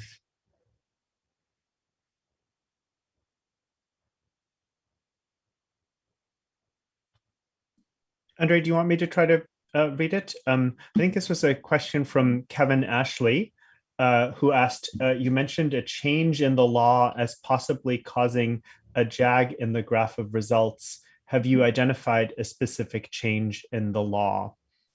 Yeah. Yes, so I'm happy to take a stab at that question. We did sort of identify two major sort of spikes in the accuracy of, or in the sort of recall rates or performance in our model. One was in the early 2000s, where there was a big spike in case recall. And one is at the very end of our study period, where we see a bit of a decline in case recall. And we sort of have explanations for both, but I'm not sure that either of them or at least the second one relates to a change in precedent. So the first JAG, the big spike in recall, we think that has to do with a change in the law that came as a result of the Veterans Claims Assistance Act, which created a bunch of new procedural requirements for the Board of Veterans Appeals and the Veterans Administration in their duty to assist applicants for benefits. And over the subsequent years, there were a bunch of decisions interpreting the agency's responsibilities under that act. So in particular, there was this one case in 2002 called Quartuccio versus Principi, which changed the standard for how the VA had to notify claimants of the agency's position on their case. And when those decisions came out, it was basically found that all of the letters the VA had sent out were defective at the same time. So there was this process by which a whole bunch of decisions were basically issued at the exact same time and for the exact same reason, which is that they shared the same procedural defect under this new decision, Quartuccio versus Principi. And so that explains sort of the spike in recall, because you had a bunch of sort of form decisions that were all saying the same thing. So those were easier to predict. And then the decline in recall at the end of the series, we think that just has to do with the sort of cold start issue, which is that newer cases are cited fewer times. And so they're a little bit harder to predict. So hopefully that answers the question. Okay. I think that was a nice answer, Mark. Maybe just to chime in a little bit there, because I think it relates to a question that was asked during one of the earlier panels about the interesting modeling challenges going forward. And we think it really does center on the cold start problem, as Mark described it, or as a form of concept drift. That is, if we can show that there's very good performance of a system like this when the law is stable, what do you do when something like the Veterans Claims Assistance Act is passed that may affect the sort of kinds of cases that statutes and regulations that one should really recommend? And that to us is a really exciting path forward of how one builds in that kind of adaptability into a system like this. Okay, we have another question for you. What is the reasoning for including a forecast in the prediction as well as the specific citation? I'm happy to take a stab at that one. I think it's a good question. So people may remember the part in the presentation where we kind of give the example data instance where there is context. And then there's a forecast window, which will include the citation. And I think this question is asking, why not kind of, in a sense, simplify the task and take the context all the way up until the citation token and only do the prediction of the kind of next token. And I think the reasons here really, I think, are twofold. The first is that as a practical matter, what we're envisioning is a system that can really help with this broad challenge of mass adjudication, where staff attorneys or veterans law judges have to process a huge volume of cases and need real-time feedback that can help them in the writing process. And so that doesn't necessarily mean that you go up all the way until you've written a legal proposition and then you're finding the citation for it. It can be anticipatory. So in a sense, we're making the task harder here, which is sort of maybe the second point here, which is that we want to make the task harder, because if you already had quoted from a particular case, for instance, in a sense, it would be not very useful to have the citation recommended, because you've obviously pulled a quote or a proposition from somewhere already. I don't know if, Mark, you have anything else to add to that question. No, I think that's exactly right. I mean, I think the tricky thing here, this is, from earlier comments on this paper, people have pointed this out, is by the time you get right up until the citation, frequently you will already know what the right case is, because you couldn't have written the last sentence unless you did. And so forecasting farther out is really, as Dan said, about sort of improving the use case for this technology for people who are actually exploring the right legal standard that they should be using, rather than just sort of citing for a proposition that's already correct. It's to us also probably one of the really exciting future tasks, which is to not just provide citation recommendation, but to ideally also provide contextualization of that citation. So for instance, if we thought about this as a language generation task, could one predict the kind of parenthetical statement that would show the relevance of a case citation to the particular case at hand? That's another really exciting direction to go in, I think, with generative models. Okay, so I think this was the last question, and thanks to Mark and thanks to Professor Dan Ho. It was an excellent explanation, and it was a pleasure to hear you. And I think we can go to our second paper now. We will play a video of this second presentation that will be Explainable Artificial Intelligence Lawyer's Perspective by Lucas Gorski. Lucas is a PhD in University of Warsaw. He works in interdisciplinary Center for Mathematical and Computational Modeling. And after the video that we will play with Lucas' speech, we also open for questions. And let me begin. Explainability has always been at the heart of artificial intelligence and law curriculum. The growing popularity of deep learning methods makes inquiry into deep learning explainability even more important. Moreover, it is of value not only in artificial intelligence and law, but also in general artificial intelligence research. In this work, we aim to quantify and test the usefulness of different explainability methods when applied to the area of legal text classification. Those methods were evaluated using the opinions coming from the legal professionals. This work was performed by Sashika Ramakrishna from Free University Berlin, as well as by me, and I am currently employed at the Interdisciplinary Center for Mathematical and Computational Modeling at the University of Warsaw. This talk will be structured as follows. Firstly, I will start the presentation by stating the research question, and I will also refer to our previous work to fully present the motivation before the research undertaken here. Secondly, I will talk about the computer system we have designed and implemented for our experimental explanation generation. The discussion of systems architecture will be supplemented by the review of dataset that was used. Finally, I will describe the results of the pilot study that we conducted based on the explanations generated by our system.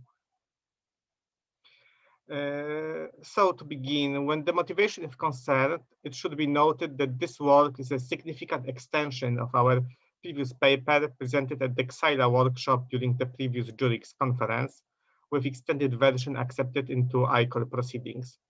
In this aforementioned paper, we have presented a classification system that was based on convolutional neural network, and that system used GradCam method to highlight the most important words when doing the legal text classification. However, the choice of GradCam as an explanation method was somewhat arbitrary, and in the work presented here, we explored different methods of explanation generation for convolutional neural networks. Thus, with the work presented here, we aim to give a more structured and rigorous means of assessing different existing explainability methods. In general, there are three main categories of methods that can be employed for convolutional neural network-based explanation generation. Firstly, already mentioned GradCam is commonly used in computer vision. It uses the gradients of the target concept that flow into the final convolutional layer, and it produces a coarse localization maps that highlight the most important regions in input data that were the most important for predicting the concept. The second method that is presented here is SHAP. It is a game theoretic approach that aims to explain the output of any machine learning model, and it generates explanations using the Shapley values from game theory and their related extension. And thirdly, LIME is an example of surrogate model-based diagnostic, and it builds a local interpretable model based on the perturbation of input data fed to the model. Thus, to sum up, in our research, we wanted to uncover what lawyers think of explainable artificial intelligence systems and of the methods that can be used in those systems. The tag cloud presented on this slide comes from the survey we have circulated among legal professionals, where we asked them about their views on what features they would desire from explainable artificial intelligence-based system. Generally, they talked mainly about tools that will take the burden of manual work away from the lawyer. Many people mentioned a transparent decision process, but as will be shown later in my talk, the conceptualization of transparency varied in the opinions given by various respondents. Another thing that may be noted is that when we ask about explainable artificial intelligence, many respondents were talking about general artificial intelligence system. Thus, they were viewing those two terms as, in a way, synonymous. And in conclusion, we may say that explainability for a lawyer is a crucial feature of the system, and it is indispensable in their mind, and it is a necessary element of any artificial intelligence-based system for law that can be used by the lawyers. Moving on to the methodology, we have built a modular system. In its heart, it has a convolutional neural network, like here. The implementation of the networks that we have used was sourced from an external authors and used with their permission. We have used the system developed by Hebin Shin, which was based on theoretical insights from Yoon Kim. Our core contributions to the system is the extension of the embedding module to support various embeddings, like what to work or bird. Secondly, we have introduced artificial intelligence and law-based data sets to the system. And thirdly, we have added pre-processing tools as well as a metric comparison module.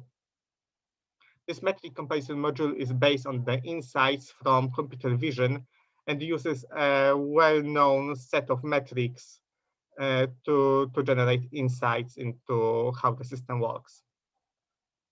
In the experiments that we present here, the convolutional network was trained on the PTSD dataset. For testing purposes, we allow a user to choose a variety of embeddings. However, in this research, we have settled down on using distributed-based embeddings. Though other versions of the systems I have already said allow to choose another set of embeddings. The part that will be crucial in this presentation is the fact that the CNN module was coupled with the visualization module, which generates heat map that show the most important words that impact the classification of the convolutional network. For this paper, we have explored how can the visualization module be extended to accommodate different kinds of explanation generation methods.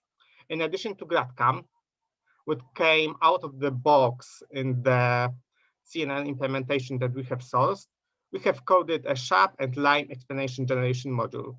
In the remainder of this presentation, we will focus on those additions and how they were assessed by the evaluation group that consisted of professional lawyers. As for the dataset used, as already mentioned, we have settled down on using the well-known PTSD dataset. It is a collection of 50 judgments coming from the US Board of Veteran Appeals. Each sentence of those judgments was annotated by human annotators according to the rhetorical role that those sentences play in the judgments. There were 6 rows distinguished, and the exemplary sentences are shown at the bottom of the slide. Our convolutional network was trained on this set, and we achieved relatively good accuracy of about 83%. Though we really did not focus on the efficiency of the classification task, as our main aim was user-based evaluation. Nevertheless, we conclude that those results in terms of accuracy are already satisfactory, and we believe that they can be improved down the line when more work is put in this area. The most important part for this presentation was the fact that the network was used to generate explanations in the form of heat maps, as presented here on the slide. Each explanation method generated a distinctive set of heat maps. We have chosen 6 sentences from the PTSD test set that were correctly classified by the network, and explanations were generated for each of those sentence types. Like 3 explanations were generated, each for GradCam, Sharp, and Lime. To assess the usefulness of those explanations, we have prepared a survey which was circulated among legal professionals. They were instructed that the computer mark the parts of the sentences which were the most decisive for making a decision regarding the classification. The lawyers were then subsequently asked to grade each of the explanations on a scale 0 to 10, with 0 being worst and 10 being the best. The slide that is presented now presents an overview of the results for a sample sentence. Next to the sentences heat map, we present the average user score as well as the resulting, and we have also assessed the explanations in terms of the metric that comes from a computer vision. In the paper, we give a set of 2 metrics. Here, for this slide, we show the metric which in full is called fraction of elements of relative threshold, and this metric represents what portion of input data was taken into account by the CNN. It can be clearly seen that Sharp highlighted the whole sentence, while GradCam was the most selective method. So there were differences in our respondents' assessment of various methods. Statistical analysis shows that those differences were not statistically important. Therefore, it can be said that all the methods were assessed by our respondents similarly. And when deciding what method to use in a computer system, other factors should be taken into account. For example, from a software engineering point of view, it should be noted that implementation of certain method is dependent not only on user's voice, but also on technical feasibility. GradCam is a method that, to the best of our knowledge, works only with convolutional networks. Lime is a method that is dependent on a number of hyperparameter values, and there are papers that suggest that it can be tweaked to the point of showing anything that the programmer wants. As well as the technical merit is concerned, we have used open source libraries for implementation of different methods and have found that the quality of implementation is varying. Thus, this may also be a factor that can be taken into account. And finally, let me make some additional remarks. Let's return to the example that was shown on the previous slide. Here, it can be spotted the results between different explainable artificial intelligence methods vary widely. For example, when I have seen the results coming from Sharp, my first comment was that it has gone ballistic. Yet, there was a disagreement between the respondents, and 8 of them said that the results for the citation sentence given by the Sharp were the best, while 9 experts have graded it as the worst. Thus, there seemed to be an implicit disagreement between different respondents as what exactly is the best explanation. This can be further strengthened by different comments that we have received from the respondents after performing the survey. For example, one of the respondents has said that he did not do this part of the survey at all because he was confused by what those colorful words were supposed to mean. On the other hand, the other expert has said that it made him question how he thinks as a lawyer, because this classification task is something that he would do intuitively. He had implicit mental model of the task, and our survey made him question how that implicit mental model really works. In addition to the part that I have already shown, the lawyers were also asked a number of generic questions regarding their stance towards the artificial intelligence in general, as well as its usefulness in their professional life. This part was meant to elicit the requirements for such systems as provided by the respective users. The prospective users, the legal experts, were asked generic questions regarding artificial intelligence and explainable artificial intelligence, and we have also allowed them to freely write what they expect from AI-based systems in terms of justification. As far as the results go, we have in general found the lawyers to be enthusiastic towards the use of artificial intelligence in law. The tech cloud, which was already presented in one of the previous slides, showed the phrases that occurred in the answer most often. Artificial intelligence and law curriculum seems to have penetrated the ranks of the lawyers, as 90% of the respondents see them as useful. Remaining 10% had no opinion, and they were not negative towards the AI-based system. 62% of the respondents have acknowledged that they were already acquainted with the term explainable artificial intelligence. And 52% of the respondents believe that one has to understand the inner workings of the explainable system to receive meaningful explanation, which suggests that understandable explanation that do not that allow one to understand the system's decision without knowing its inner workings is something that needs to be worked on. This concludes my presentation. We consider that the work presented here can be a basis for deeper studies. We had 21 respondents, and obviously future work should include a larger user base.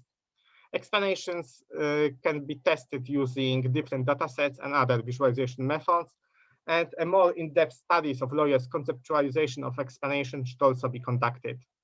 Most importantly, we think that means of introducing domain knowledge to the explanation should also be explored. Thank you for your attention.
United States, for example, when we had the Compass case in the Wisconsin state, where judges were using this AI app to give sentences to people there. Thank you for your compliments. And of course, the question that you have asked touches the heart of what I think the artificial intelligence and law tries to do. Whether that is possible, maybe let me go back to the survey that we have performed. And the lawyers there, when we analyze the answers that they have given, it can be seen that they had hopes that the artificial intelligence will take away the burden of manual work from them. They did not talk about doing things that involve creativity or very deep analysis of facts or evidence. And obviously, this is something that needs a lot of work to go. For the time being,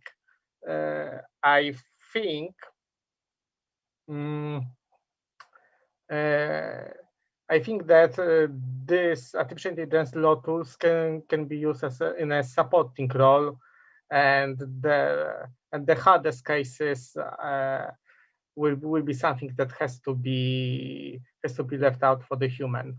Also, I have talked about this with my co-author yesterday, and maybe Sashi would like to make a few additional remarks. Hey, hi. I guess this is Shashi. Hello. Yes. So this is a two-part answer. The first part is, will the explainable system completely replace a judge's argumentation scheme or a lawyer's argumentation scheme? We are not yet there. At least that's the result that we gave or heard back from the surveyors. But what they want to see is their day-to-day mundane tasks being automatized, and that is so their notion about an explainable AI system is something that helps them to complete their day-to-day process, but still allows them a large scope of adding pragmatics to it, right? So it can help them to understand the semantics around it and get the work done, but they still think that the lawyers needs to be there to add the pragmatic layer to it and actually make some decisions or generate arguments out of it. Okay, thank you, Lucas. Thank you, Sashi. And we also have another question made by Jack Conrad. What would you say if someone observed that this work is already somewhat outdated, since current modeling has moved beyond CNNs to more complex models whose networks involve millions of parameters and magnitudes, more training data, which would challenge any means to visualize the attention of the system's inferencing and decision-making? As far as the answer to this question go, I will also say that this answer should consist of two parts. One is the realization that, of course, there have been more complex models, and the people have really went away from CNNs to more complex solutions in their work, and so this is something that one has to agree with. However, when one is considering those three methods that we have tested in this work, it should be noted that, as far as I am aware, there were not many papers that have compared those three methods. I am unaware of any paper that have done very deep comparisons, or the ones that are domain specific, like target the domain of law, as it is in our case. The GradCam method that we have used works only with CNN, and this is something that someone who implements a system should have in the back of his head. that if one does not use CNN, the grad counts is not useful. I can't give a conclusive answer regarding the LIME or SHAP, but as far as I am aware, those methods are supposed to work with any system. So I think that they could be used with systems that would use something else than CNN, but it is something that we should look into to give a definitive answer. Sashi, you want to say something about it?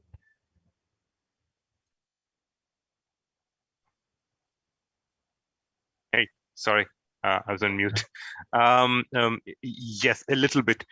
So what we were trying to understand here, yes, there are many methods, the complex models are there beyond the CNN, right? But the variations in the results, that means that, when you consider a small paragraph at hand, certain methods would mark only one or two words inside the paragraph, marking them important.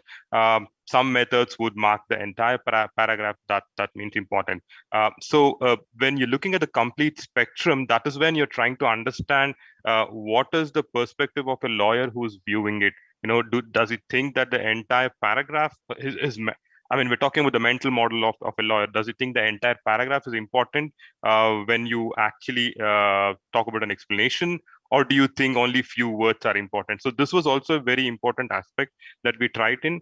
Like Jack said, right? I mean, we still have to again figure out what are the other newer models that could be incorporated, and the same experiments can be run again on those models also. Okay. I think we are out of questions, and thanks Lucas, thanks Sashi for your insightful presentation, and we can I think we can now go to our third presentation of this panel. We have now two short papers, and the first of them will be presented by Professor Henry Pracken.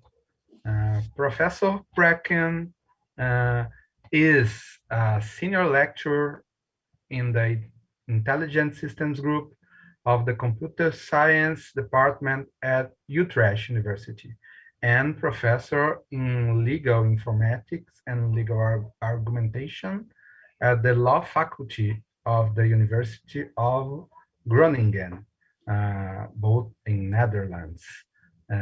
We also have Professor Bracken's co-author, Floris Bex, that I think will answer the questions after Professor Bracken's presentation.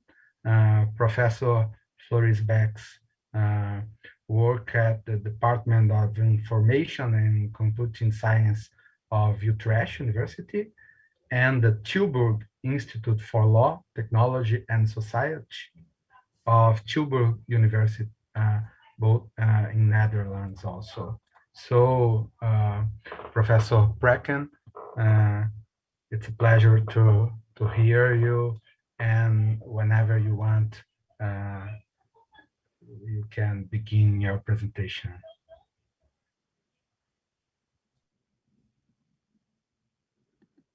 Okay, can you see my slides? Yeah, Good. we can see. Are talking.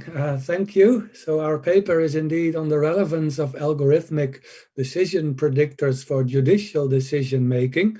And I should like to say beforehand that we are discussing only one rather limited specific use of such algorithms, namely as decision support for judges who have to decide individual concrete cases. There may be other uses of such algorithms, other uses within the judiciary or maybe for litigants or legal researchers, but that is not the topic of our paper. Oh, I cannot move to it, yeah. Now, I would like to start with an anecdote. Some 2 years ago, I had to give a talk at a seminar in Utrecht, and another speaker was a Dutch judge. And afterwards, she told me that she expected that soon judges would have to use such predictive algorithms. And then if they deviate in a specific case from a prediction, they would have to explain in their verdict why they deviate from the algorithmic decision prediction. And if they deviate too often in too many cases, they would have a problem. For instance, the president of their court would call them into his or her room. And the underlying idea of constraining judges in this way would be that this would improve the predictability and consistency of judicial decision-making. But our question is constraining judges in this way really a good idea? Is this really desirable? And very briefly, our answer will be, no, it isn't. And to see this, we should first say a bit more about the assumptions that seem to underlie this way of thinking and this way of wanting to constrain judges. And one idea seems to be that a decision predicted by a good algorithm, good in the sense that it performed well in the test phase, on the test set, would somehow be the normal case decision of the case. That is the decision that any arbitrary competent judge, when assigned to the same case, would probably take. And we take that probability, we call that in our paper the decision probability, so which is a probability that the predicted decision will indeed, in this case that is now to be decided, be taken.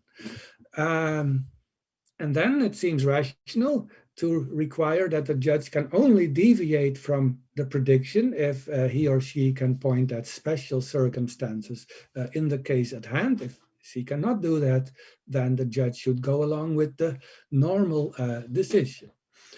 But our claim is that a prediction of an algorithm, a decision prediction, combined with the usual performance metrics, do not imply such a decision probability for this specific case. A prediction does not tell the judge what their colleagues would likely decide in the same case. And that is the main claim of our paper. Now, we'll explain this in a bit more detail. There are, of course, several quantitative performance criteria that are often used in machine learning and also in AI and law. For instance, accuracy, precision, recall, combinations of that like F1. On this slide, we consider, just for ease of explanation, precision, but our argument is essentially the same for other of the usual performance criteria. Now, suppose an algorithm in a new case predicts that the plaintiff in that case will win, and that in the test phase, 85% of the predictions of this algorithm were correct, or they came true. Now, as is well known in the literature, good performance in the past on test cases does not automatically imply also good performance in the future on other cases that arise. For instance, the training and test cases may not be representative of the domain. Some of, or even many of the decisions may be legally incorrect, or at least legally dubious. They may be outdated because judges have changed their practice, the way of deciding, or more technical issue, the learned model may be overfitted to the particulars of the data in the training set. But let us, just for the sake of argument, assume that these problems do not arise. This is a big assumption, which will often not be satisfied. But anyway, our main argument is about cases where these other problems do not arise. And can we then say of this algorithm and this prediction that indeed the probability that plaintiff will win is 85%? And our answer is no, we cannot say that. And I will explain that with an analogy with a well-known example from textbooks in statistics and probability theory. Someone fills an urn with 85 red balls and 15 blue balls, and then we take a ball from the top and ask what is the probability that the ball is red. I think many, if not all of you, will say that's 85%. And I think that's a rational answer in this case. But suppose now that the guy who filled the urn tells you, well, I first put all red balls and then all the blue balls in the urn and I didn't stir. And then you should ask, what is then the probability that the ball that you took from the top is red? I think many of you will now say, well, this probability is much lower than 85%, maybe even lower than 15%, because you now have extra information that is also relevant. Now, to make the analogy, replace the red balls with the case that the prediction of the algorithm was correct, and the blue balls with cases where the prediction was incorrect, 85% and 15%.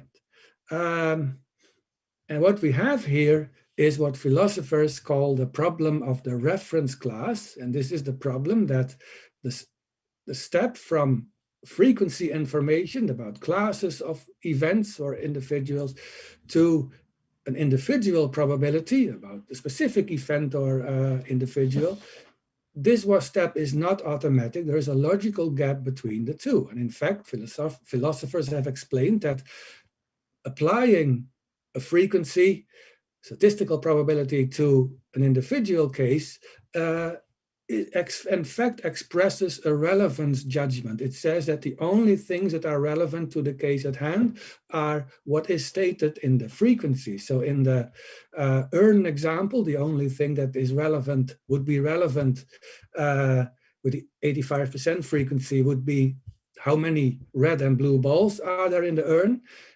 And in our case, judicial decision-making, the only thing that would be relevant is actually what is in the confusion matrix, so information about how many predictions came true and similar information. But just as in the urn example, this relevance judges, well, actually, there is more relevant information, namely the guy, how the balls got into the urn. In a legal case, there is, of course, actually always more information because the judge always knows all the facts of the case. So the frequency that you could say is based on the numerical performance information is simply not applicable anymore to the case. It doesn't tell what an arbitrary judge in the same case would probably decide. So that is the core of our argument in the paper. Now, what does that mean for practice? We recommend, and I should say I'm a little bit more strict here than Flores, who is a bit more moderate, but anyway, we think that judges should only consult algorithmic decision predictors that can explain their prediction in legal terms by giving a legal argument.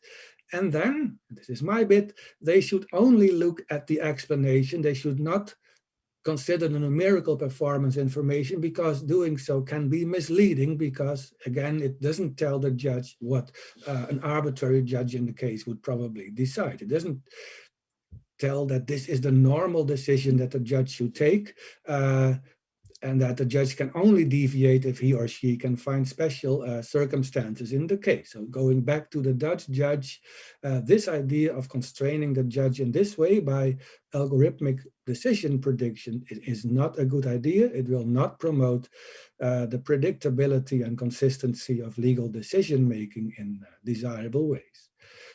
So my last slide.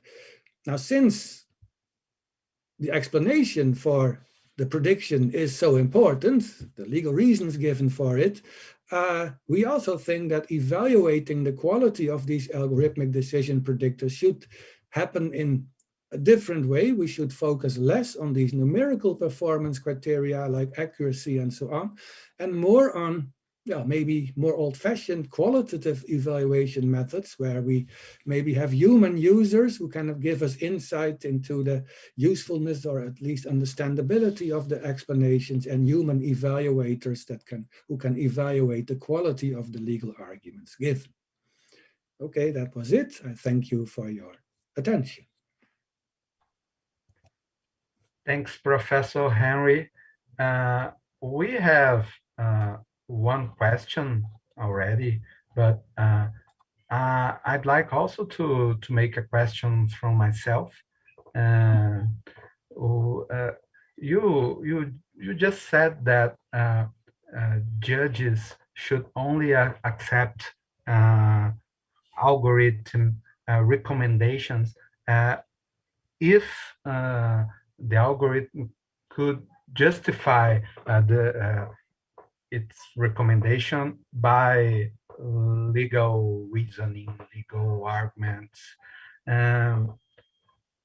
For this to happen properly, we should allow only the use of open source algorithms, because if we use algorithms made by companies, like in United States, for example, we have a problem for to know the criteria that algorithm use to make the recommendation.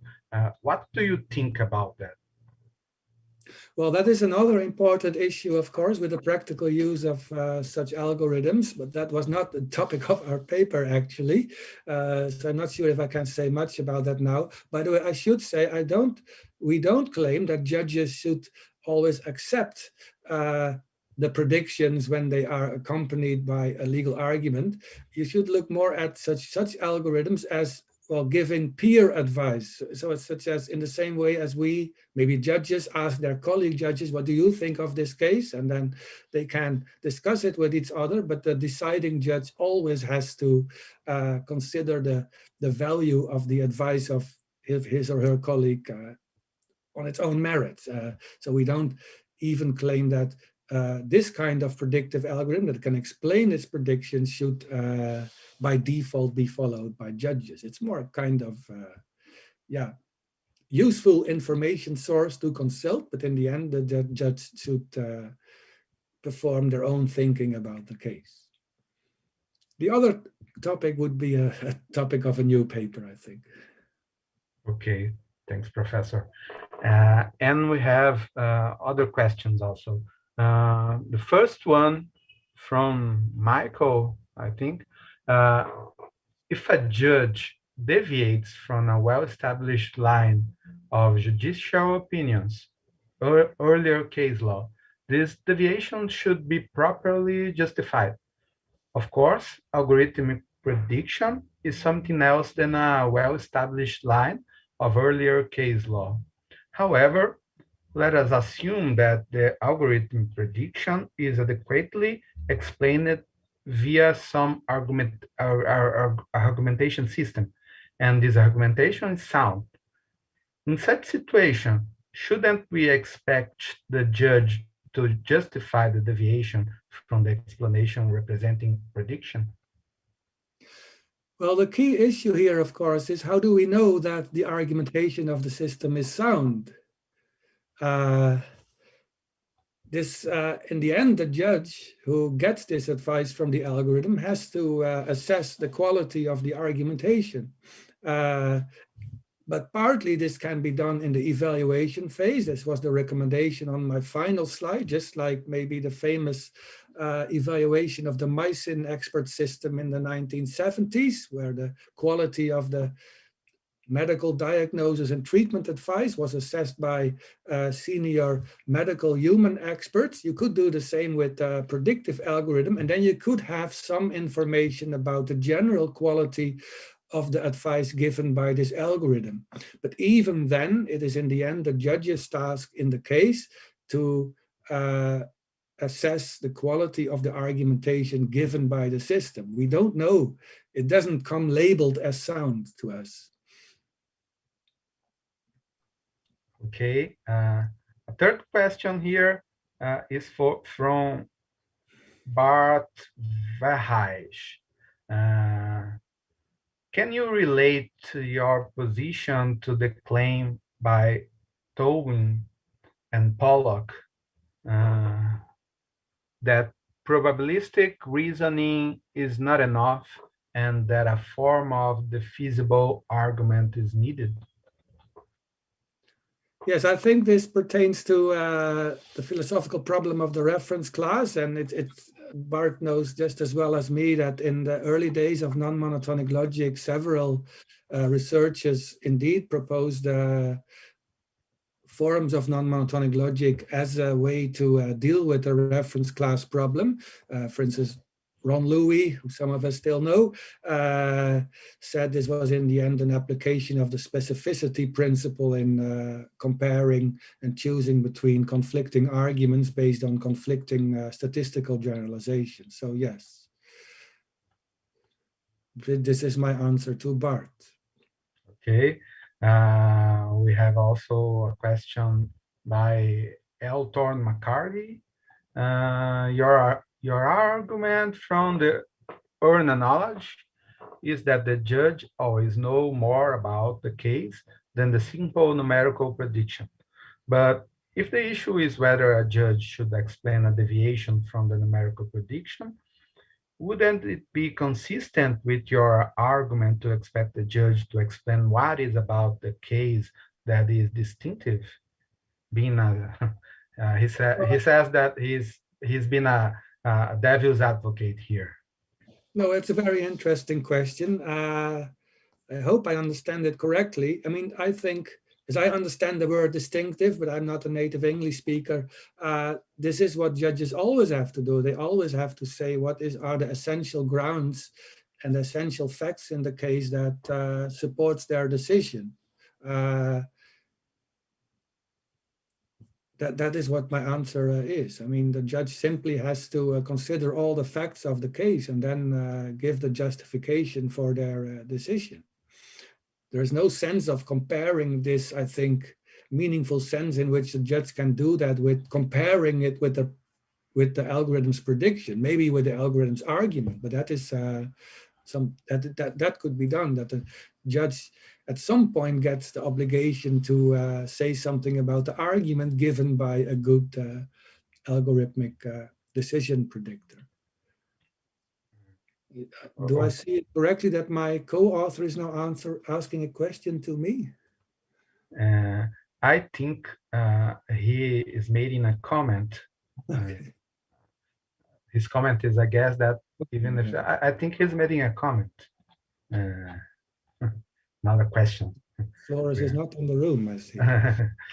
Well, we have another question, I think is the last one. A very common problem with the use of predictors of court decisions by judges is causing the stagnation of case law. How can this be avoided with algorithms? Who is asking that? Yeah. I don't have the name. No, of the person. It's a big issue. It's an often discussed issue in the literature, and I don't have a clear answer to it. I don't think I have to have an answer to it because I'm not a person who is developing such algorithms and recommending their use in court. So yeah, it's a big problem, I think. Okay, and this was the last question, and unfortunately, by constraint of time, we have to go to the fourth presentation. And thank you, Professor Henry Brecken. It was a pleasure to hear you. Thank you very much. And now we go to the last paper, a short paper, the last presentation by Aaron William Siros. Aaron is a postdoctoral research assistant in regulations at the Natural Interaction Lab based at the Department of Engineering Science at the University of Oxford. Aaron, whenever you want. Whenever I want. Let's share this screen. Are we seeing slides? Yeah. Yeah. Okay. Great. Hi. Yeah. Marin Soros. In addition to being a postdoc, I'm actually a doctoral student as well in the computer science department, and this represents part of my doctoral studies. Okay. So this is, we're going to be looking at whether the prediction of monetary penalties for data protection cases in a number of languages. So the motivating question is, well, is machine learning able to provide something more effective for data protection regulation? And for those who may not know about maybe the intricacies of data protection regulation, I have a very brief primer on what happens. So in 2 sentences, data protection creates obligations for the controllers of the data, and it creates rights for the data subjects. So if you hold data, you have certain things you must do. If it is your data that is being held, you have rights against it. And often, in probably the most widespread model, which we'll kind of call maybe the European model, data subjects can complain to an external authority, which is empowered to take corrective action, including perhaps even penalties. And this is what we're going to be looking at. Data protection authorities have a few challenges. Now, the first challenge is that we are having increasing digitization of our society, for better or for worse, and that means that there are more instances where the Data Protection Authority needs to be investigating. This is difficult because as you get these increased complaints and needs for actions, it's difficult to assess where the authority might be able to best use its time to make effective use of the law and policy. And compounding this is a resource disparity between the authority and the controllers. This is true for any regulatory system. The regulator is always at a disadvantage. It is smaller, more constrained, it has less information, and that is regulating. And this is true in data protection. So looking at, can we, from a set of facts, wouldn't it be great if we could give a set of facts to the Data Protection Authority and they could determine whether maybe this could be a violation of data protection law, something that they might penalize. And for that, we're going to use our data set is from Macau.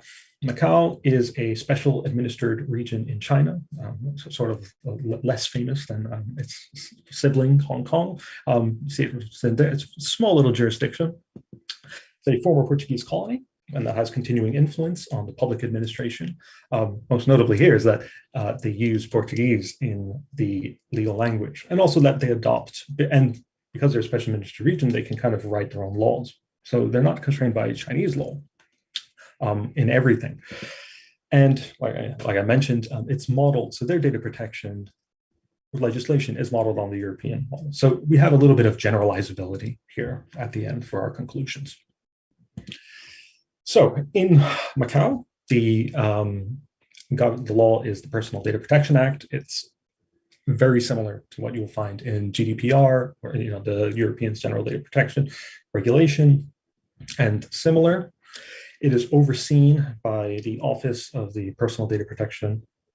The acronym is actually the Portuguese, which is, I'm not even going to pretend the person is going to make fun of me, Gabinete Protección de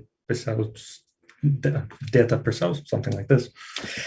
And it's currently inundated with a lot of cases.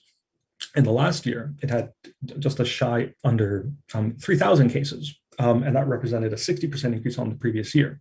And when you consider that the Data Protection Authority there really gets through about 10 to 20 cases a year, that really puts it in perspective. There's a lot that's missing. And how do you prioritize this? And so maybe we can use some methods from the literature to see if this might help. This is just a quick overview of how it gets there. So kind of what I'm explaining. it comes in through one of these catalyst things. There's either complaint or referral report. They assess whether it should be carried forward. They then determine whether there's a violation of one of the three types, and there's different articles. The first lot is about data rights. The second is about data security and confidentiality, and the last one is about publication of methods. And if you do, you end up with a penalty, and the penalty is not so severe like GDPR. You can end up with I think it's like about $5,000 US. I think that's the highest it can go if you convert the money. So what do? Let's get into some of the experiment. So we collected just a little under 300 cases, 281 cases. And what we did was, what's very helpful about this data protection authority is that it provides each of their cases in 3 languages: Portuguese, Chinese, and English. But the English is unofficial. It's just more for what is useful for us. And we have, out of all of those, we have about 26% received a penalty, and the rest did not. And that's really useful because in other authorities, they only report on the cases they give a penalty. This one, they tell you whether or not. So we get a nice binary classification test. We focused on the case brief. So the cases have the brief, like what had happened, the facts of the case. They have the analysis, and then they have their judgment. Like I said, and there's no reference to law or policy in those briefs. So that's really good. It doesn't bias it in any way. And there's a little example for one of the cases, and that's just kind of how it kind of describes it. And you can see already the differences between the 3 language groups in terms of, maybe what our inputs into the different models are going to look like. English and Portuguese are quite similar in number of when you tokenize the corpus. You end up with very similar numbers. The Chinese corpus is a little bit different, and that actually has implications later on in the results. So it's our task, prediction of whether a case will receive a penalty or not. And we want to attempt to replicate real-world circumstances. We utilize what's been used. So we're not really proposing any new methods here. We're just utilizing them in this pipeline. And we want to examine the differences in the languages. And we want to highlight maybe the limits between interpretability and explainability as it's useful in law. And so we take from previous literature where this has been used. We identified that SVM has been used a lot, naive Bayes, random forest. These are well-known methods. I know that there are now language models we didn't do. We wanted to see what a data protection authority could use really relatively kind of off the shelf without answering any kind of new questions. So we evaluate the performance of those 3 on the different texts. So we have our pre-processing, our feature extraction. This is a common model for the bag of words approach. Because of our small data set size, we use a 3-fold cross-validation, and we evaluate performance against common metrics.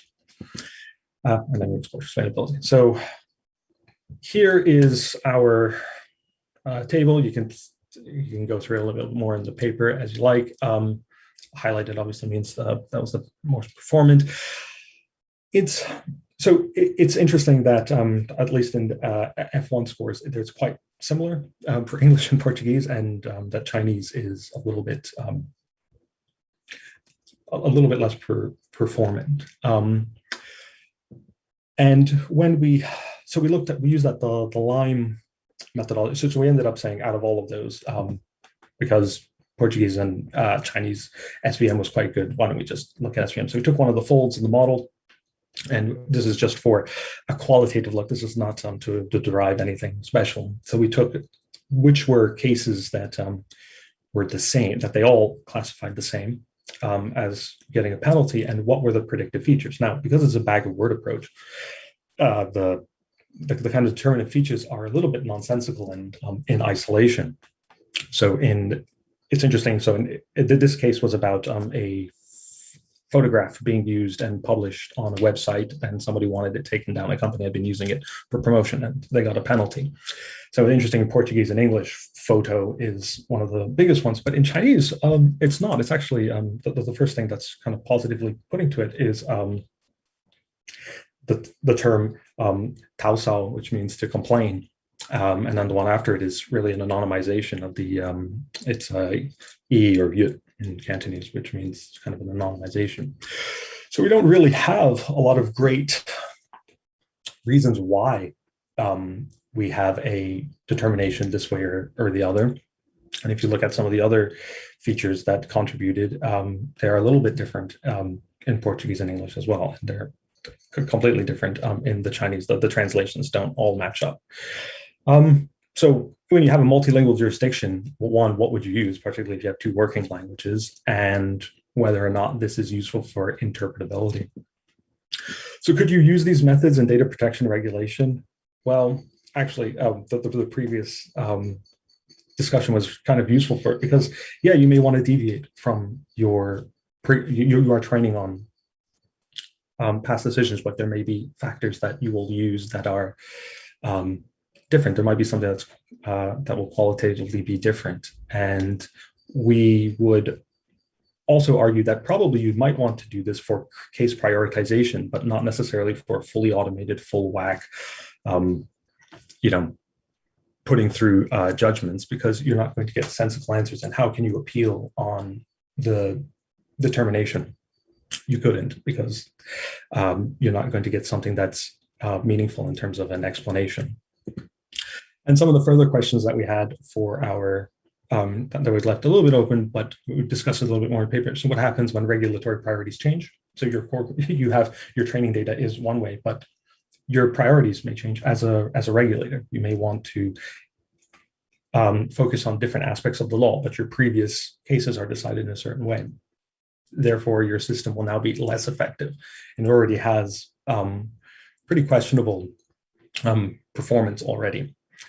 And does a description of the factors amount to an explanation, and one that can be used in an appeal or to argue against? And yeah, in the bag of words model, no.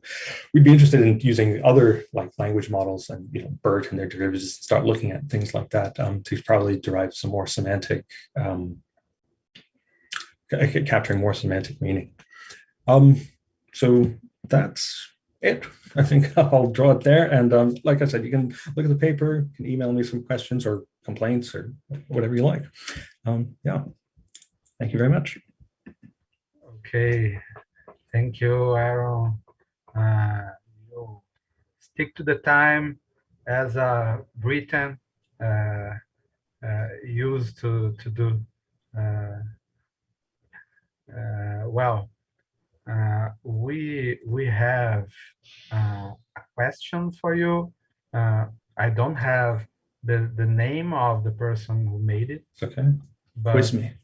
But the question is, you mentioned in the article that the study is experimental and limited because of the data used. Are these data public? Can you increase your database to bring new results about your work? So the data were scraped from the website of the authority. Yeah, the plan. If I haven't gotten around to making this data set public and the other one, I ought to. Yeah, and if you were to increase it, you'd have to just pull the data from the website again. They don't provide it as a matter of course. So there's a little bit of faffing about with like web scraping and pulling that data out of there. I hope that answers the question for our anonymous friend. Just to clarify for me, to clarify the data protection system in China, there's a thing that I didn't understand. Macau has an independent authority, independent from the rest of China, right? Yes. So it runs its own domestic affairs, if you like. It's very similar. They have a constitution that runs so they have their own data protection act, which is different from Chinese legislation, and it is adjudicated upon by the courts in Macau, not in Chinese courts. Oh, interesting. Okay, and and I see that you study data protection regulation also. Yeah, and I'd like to know if you have an opinion about if legislations like GDPR can somehow delay the development of business, of AI business, of the development of technological innovations. What's your opinion about this?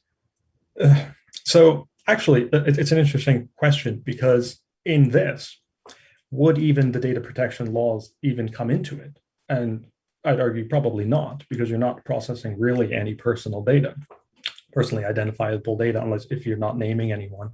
And they often anonymize the cases in these. So, you know, in this case, well, you could use it, and because a lot of data protection, when they're talking about AI, it's like, well, you can't use the personal data, but these are not personal data. These are now previous data, but you're still having the same problems because it's going to produce a legal effect for you. Do these things, do they inhibit, well, the general creation of AI? I mean, that's quite a broader question. I would say briefly, probably in some way, because you have to do a lot with it, but also difficult because data subjects probably don't even know what they would be complaining about. It just feels wrong that someone's using our data to do things and make decisions about them. And that's really the harm. It's not the fact you're using data, it's that you're getting decisions made about you, being categorized and classified in a way that's opaque to you, with no real way of explaining it. Okay. Well, I think we don't have questions anymore. That's okay. So thank you very much, Aaron. It was a pleasure to hear you, and thanks all the panelists of this fifth panel. And if you want to go for a networking moment, we will have a break now for 30 minutes. So those who want to meet the other participants and exchange experiences can access the Gather Town platform for a networking moment. The link is at the OpenFi platform. So thank you very much. It was a pleasure.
Welcome everyone. Good morning to the or good presentation of afternoon, Lex everybody. Rosetta, which is Depending on which part of evaluating the document TikTok you representations are. for content-based legal AI literature systems and recommendations.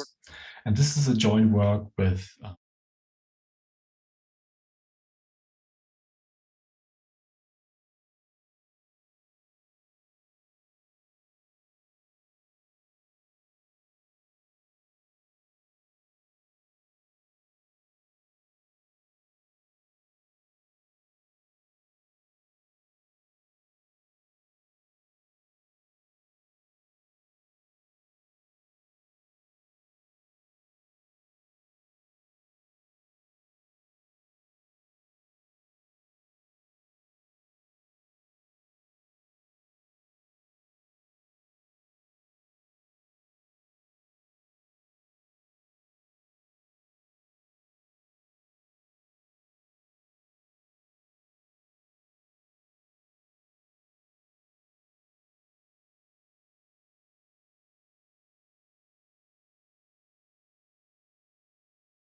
Greetings, everyone. Welcome to the 18th International Conference on Artificial Intelligence and Law. My name is Samuel Oliveira, and this is the 6th panel of the 4th day of the event. In the name of the IK organization, I'd like to thank our platinum sponsors, Jus Brasil and Albert Einstein Israeli Hospital, our gold sponsors, Logarithm, Legal Code, and PG Lawyers, and our silver sponsors, Urbano Vitalino Lawyers, Opsi Bloom Lawyers, and Oasis Open. Now, I'd like to introduce Mr. Malte Ossendorf. Mr. Ossendorf presented earlier today the full paper with the title, Evaluating Document Representations for Content-Based Legal Literature Recommendations, which will now be streamed. Afterwards, we'll have 10 minutes for questions and discussion. Thank you. Malte Ossendorf, and I'm presenting our paper, Evaluating Document Representations for Content-Based Legal Literature Recommendations. And this is a joint work with Elliot Ash, Terry Ruas, Bela Gibb, Julian Moreno-Schneider, and Georg Rehm. In this research, we explore how state-of-the-art document representation techniques perform in the context of a legal document recommender system. So why did we conduct this research? Literature recommender systems help legal professionals to find relevant literature, and they are getting more and more important as more and more literature is getting available. And in the recent year, there have been much progress in the technologies that underpin recommender systems, mostly based on deep learning approaches like transformer models or graph embeddings.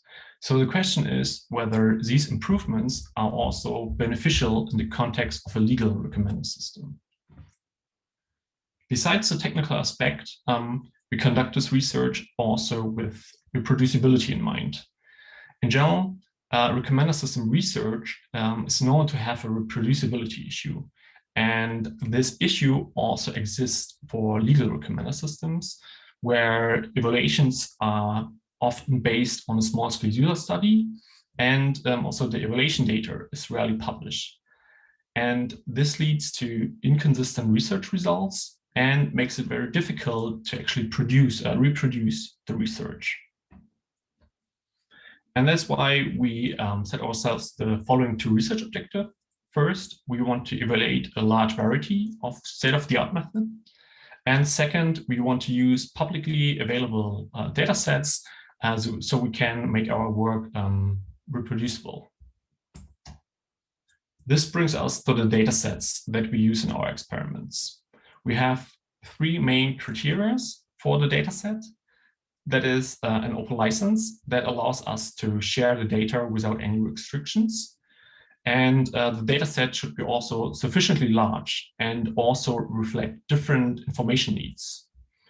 The large coverage of the data set is especially important when we want to compare fundamentally different methods like text-based against citation-based methods. We found two resources that fulfill these criteria, namely that is Open Casebooks and Wikisource. Open Casebooks is a platform from the Harvard Law School library where users can create and share open license casebooks. Their corpus consists of around 200 casebooks containing 3,000 cases. And the casebooks cover broad topics, but also rather specific ones. The cases from Open Casebooks are linked to the Case Law Access project. So based on this, we can retrieve full text and also the citation data for all the cases. After some cleaning procedure, we end up with relevance annotations for 1,601 court decisions for this data set. Our second data set is Wikisource. Here we utilize a collection of around 3,000 US Supreme Court decisions from Wikisource. Wikisource is a project like Wikipedia from the Wikimedia Foundations, and they collect original source documents. And this collection we are looking at is a collection of court decisions that is categorized in 67 topics, rather broad topics like antitrust or civil rights.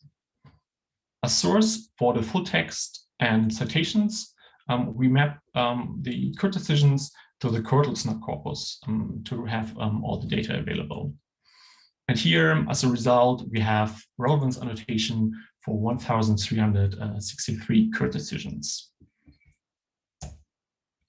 But how do we derive relevance annotations from these data sets? In our experiments, we are considering a recommender scenario where we have a seed document and we want to know which other document would be a relevant recommendation for the seed. So as ground truth data, we need pairs of documents that are relevant for each other.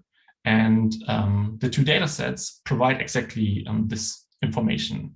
For example, when decision A and B are in the same casebook or in the same wiki source category, we can say that A is relevant for B and vice versa. This relevance definition is, of course, limited. For example, one recommendation still might be relevant despite not being in the same casebook or category. That's why we rather refer to these data sets as silver standards instead of gold standards. However, the advantage is that this approach produces a large number of relevance annotation for open casebooks. It's 140,000 document pairs, and for Wikisource, it's 200,000 document pairs. And this number is much larger compared to the user studies from related work. And it also enables us to evaluate a large number of methods. In total, we evaluate 41 methods and variations of them, and which 27 are actually presented in the paper. The remaining ones were excluded due to either poor performance or because they didn't provide any additional insights. The methods themselves, we distinguish them in 5 categories. First, we have a TF-IDF baseline. Second, we have word vector-based methods like paragraph vectors or document vectors from averaged word vectors from fast text or GLAF. This is also known as mean pooling of word vectors. And here we test also different variations. One is kind of the original version of GLAF or fast text trained on a generic text corpus. And also one version where we train the word vectors on our legal corpus. We also test variations with an artificial token limit to make these methods comparable to the transformer methods. As transformer methods, we have BERT, REBERTer, different sentence transformer models. We have longformer and 2 separately published legal BERT versions. One from Chakaldas et al. From the Athens University of Economics and Business, AUEB, and one from Holzenberger et al. From the Johns Hopkins University, JHU. In addition to the citation text-based methods, we have text-based methods. Oh, sorry. In addition to the text-based methods, we have citation-based methods that utilize the citation graph to derive document embeddings. And lastly, we have hybrid methods that make use of both text and citation features. There is one approach that is the concatenation of document vectors from 2 methods. And also we have the score summation of similarity scores from 2 different methods. And as another hybrid method, we have a sentence transformer model that we train with citations as training signal.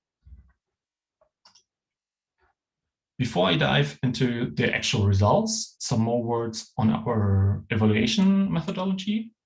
We separately evaluate open casebooks and Wikisource. And each of the tested methods here produces document vectors for all documents in the corpus.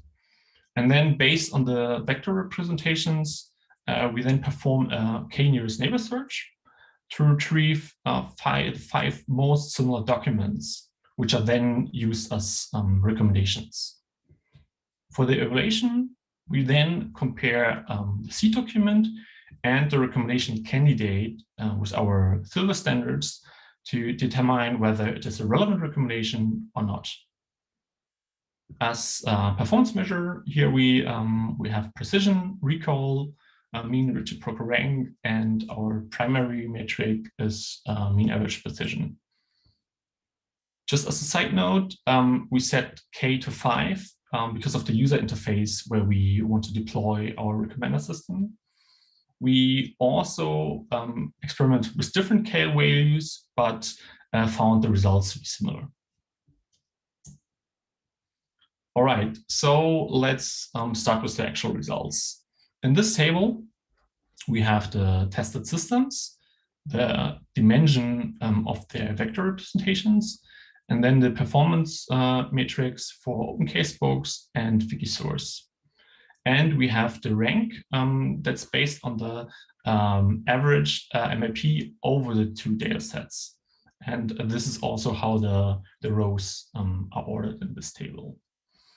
And also in this presentation, I will now only show parts of the actual table. So please look into our paper for the full version of it. On average, we have the hybrid score summation of fast text legal. So that's the fast text word vectors trained on our corpus, and the citation graph embeddings from point care, and they together have the highest MAP score. But if we view the data set separately, we have a slightly different outcome for open casebooks. It is the text-only method fast text legal that yields the highest MAP, whereas for Wikisource, it's another hybrid method, the concatenation of fast text legal and point care that yields the highest MAP. The other domain-specific word vectors like paragraph vectors or glove legal are also among the top methods. On the lower end of our table, we have the worst performing methods, which are sentence transformer models like Sentence Roberta or the citation method BoostNE. Now, for more insights, let's look at the method categories separately. Here in this table, we see all the word vector-based methods that we evaluated. At the top, again, we have the domain-specific word vectors that utilize the full article text.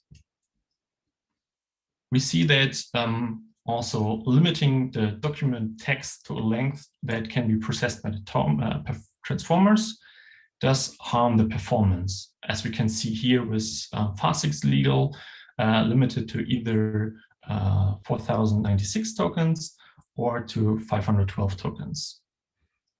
The other domain-specific methods like paragraph vectors or glove legal have shown a similar decline when limiting their document length, but are not listed here in the paper.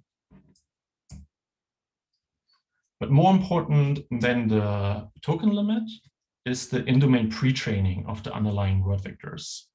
As we can see here with the original glove and fast text, those kind of generic word vectors were trained on Wikipedia or news text, so nothing was legal. As third category, we have our transformer models. And yeah, despite being very successful for many NLP tasks, one major weakness of transformers is that they are made to process relatively short text. So for example, in BERT, the limit is 512 tokens. In Longformer, it is 4096 tokens. And in our experiments, we have legal documents that are typically longer. So here we only can process the first n tokens of the documents that fit into the corresponding transformer model. And that's, of course, one limitation here of the transformer models. And to make the results comparable, at the top here we have the legal or fast text legal version, where we have the singular limited token number. And exactly these two fast text legal variations are also on average better than all other transformer models. Whereby for open casebooks, the token limit has a stronger effect on the performance. Here we have long form or large, the best transformer model, and it also outperforms the 512 token version of fast text legal. For the other data set, for Wikisource, the token limit is less critical. Instead, the in-domain pre-training has a greater effect. So here we have the two legal bird versions are the best transformer models. And generally, we found that from the two legal bird versions, the one from AOEB outperforms the one from JHU. And we see this reason for this outcome in a larger and more diverse pre-training corpus that was used from the one from AOEB.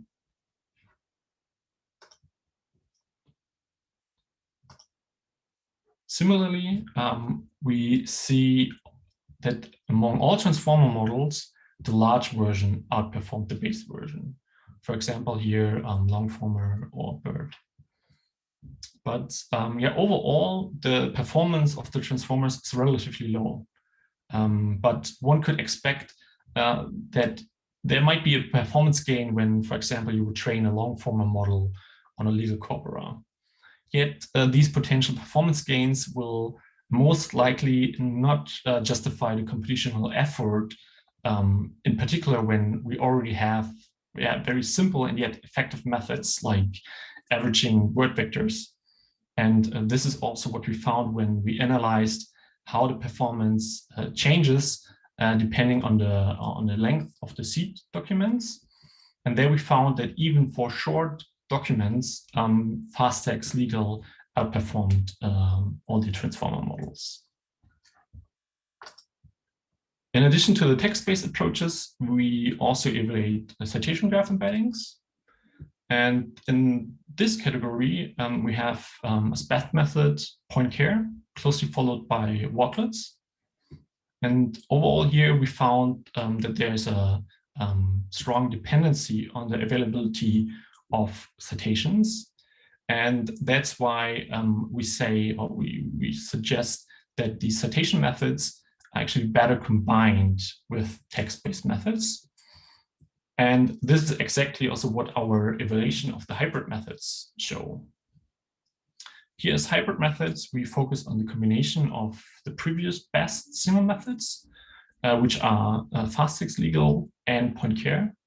Other combinations like glove and walklets have shown a similar performance, but they are excluded because they didn't provide any additional insights.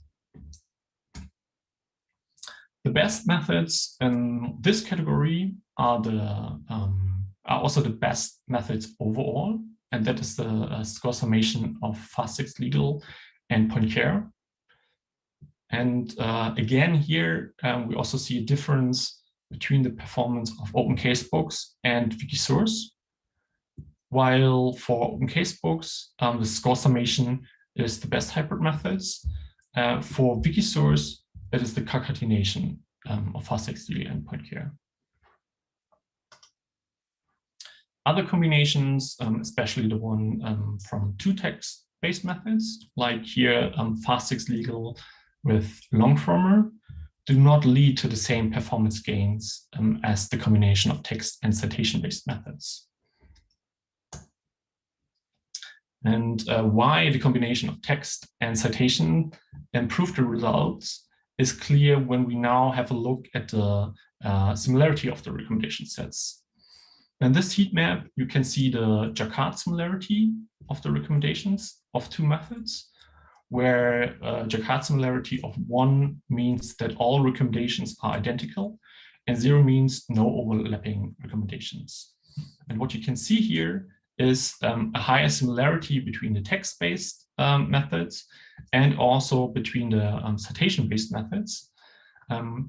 But when you compare the similarity between text or word vector methods and citation methods, the similarity is low. So this means that they produce a different kind of recommendations. And this is also why combining them in a hybrid manner leads to this performance improvement. All right, so what conclusions can we draw from our experiments? First of all, document vectors from averaged word vectors achieved surprisingly the best results for all single methods.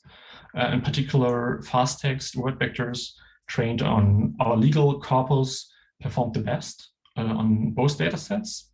The training of such word vectors does also not require any special hardware like GPUs.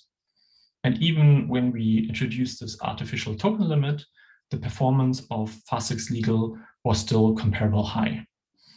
On the contrary, we have the performance from the transformer model that they were rather disappointing. Of course, we have the weakness of the token limit, which is especially a problem when we have lengthy documents like these court decisions. And of course, there are promising research efforts like the long former that are capable of processing more tokens.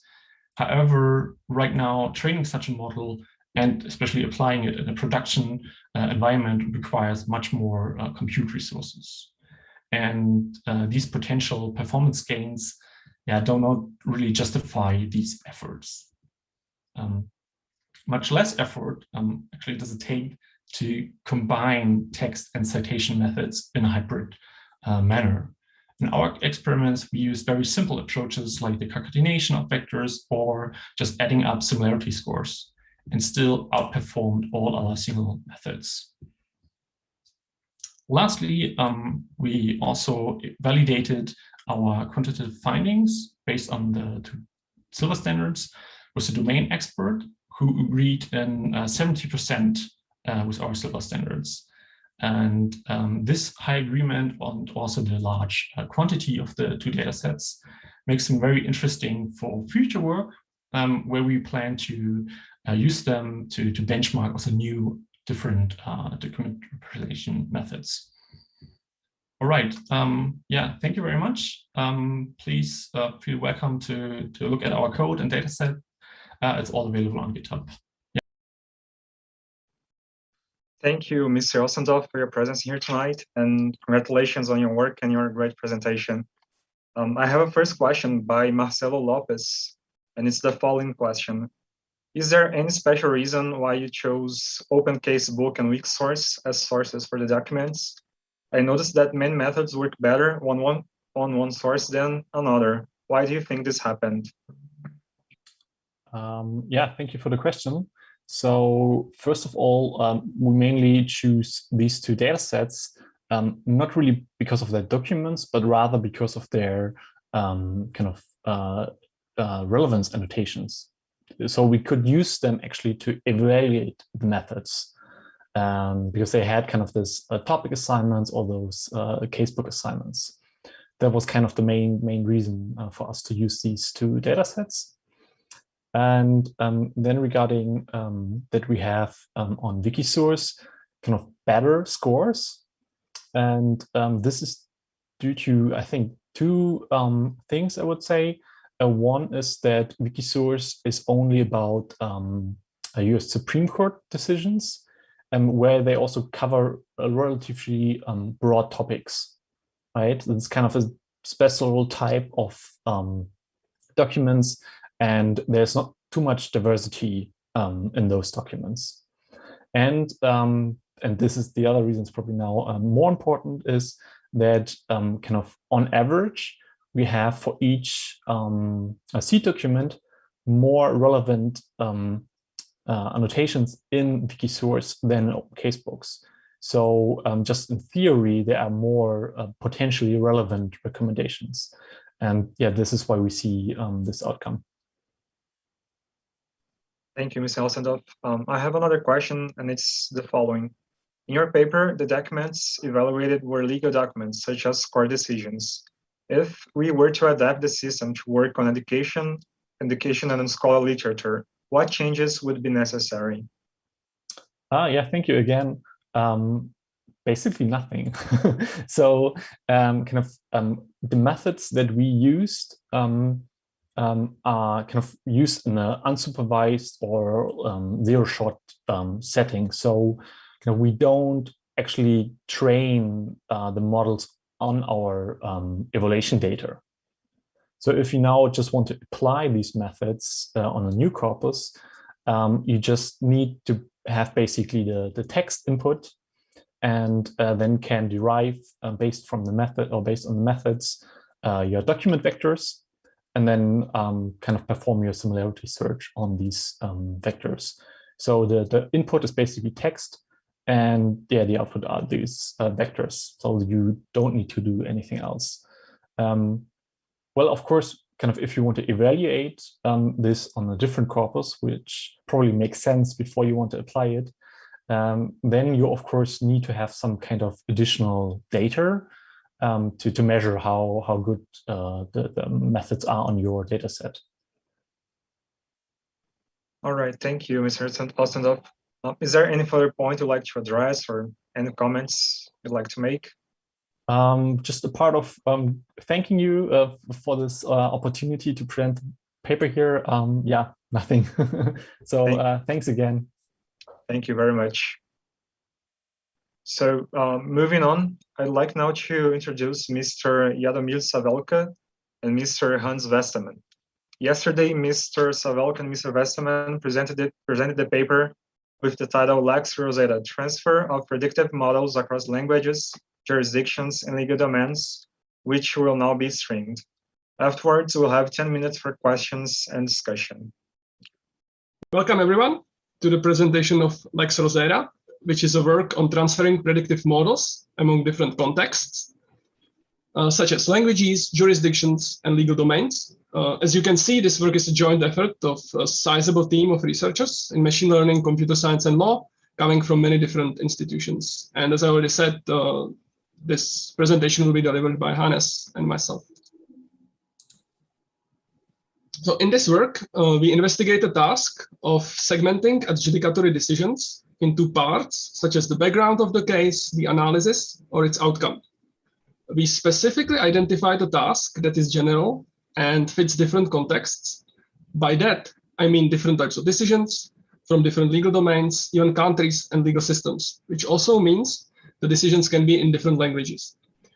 We use this task to evaluate the effectiveness of pre-trained multilingual embeddings to transfer a trained machine learning model across such contexts.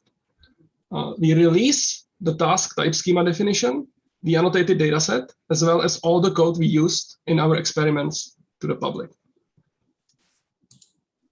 So why are we doing this? Well, I think what you often see in machine learning is that the model is trained and evaluated on data with the same distribution.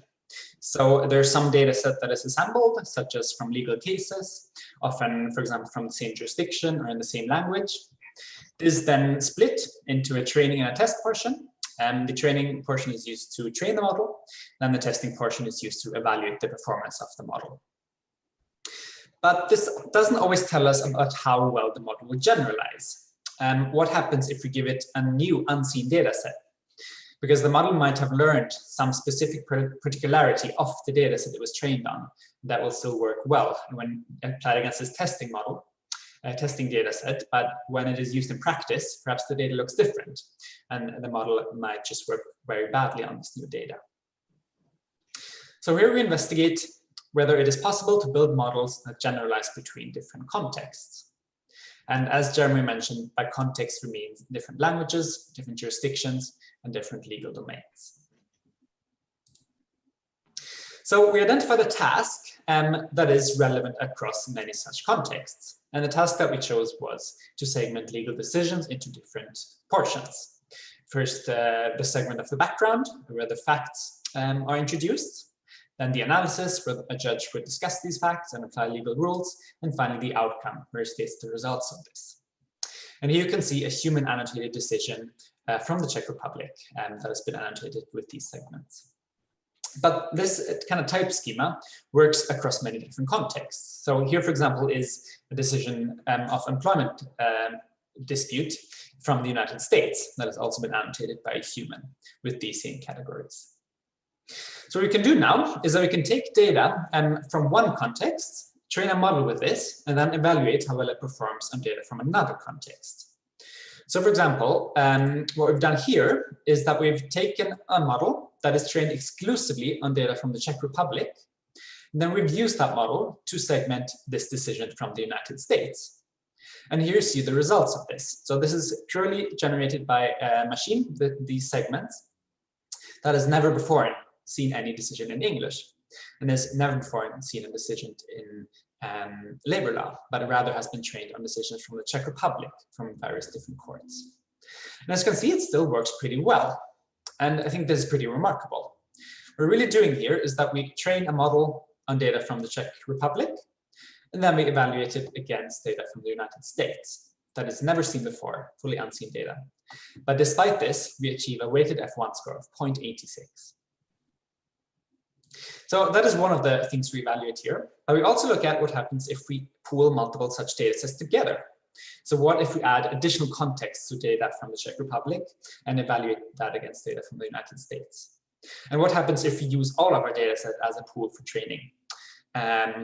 Will that and include also data from the target context, so the United States in this case, will that further improve performance? I think this could have pretty interesting implications here. First, it could allow the creation of really robust and generalizable models. That is, models that you could deploy in a real-world scenario, and it would work across many data from with different distributions, different languages, and from different contexts. It could also allow the rapid adaptation of models to new contexts. You could start with a model that has already been trained and that works pretty well on your target context, and then fine-tune it a bit to make it work really well. That's probably much quicker than training it from scratch.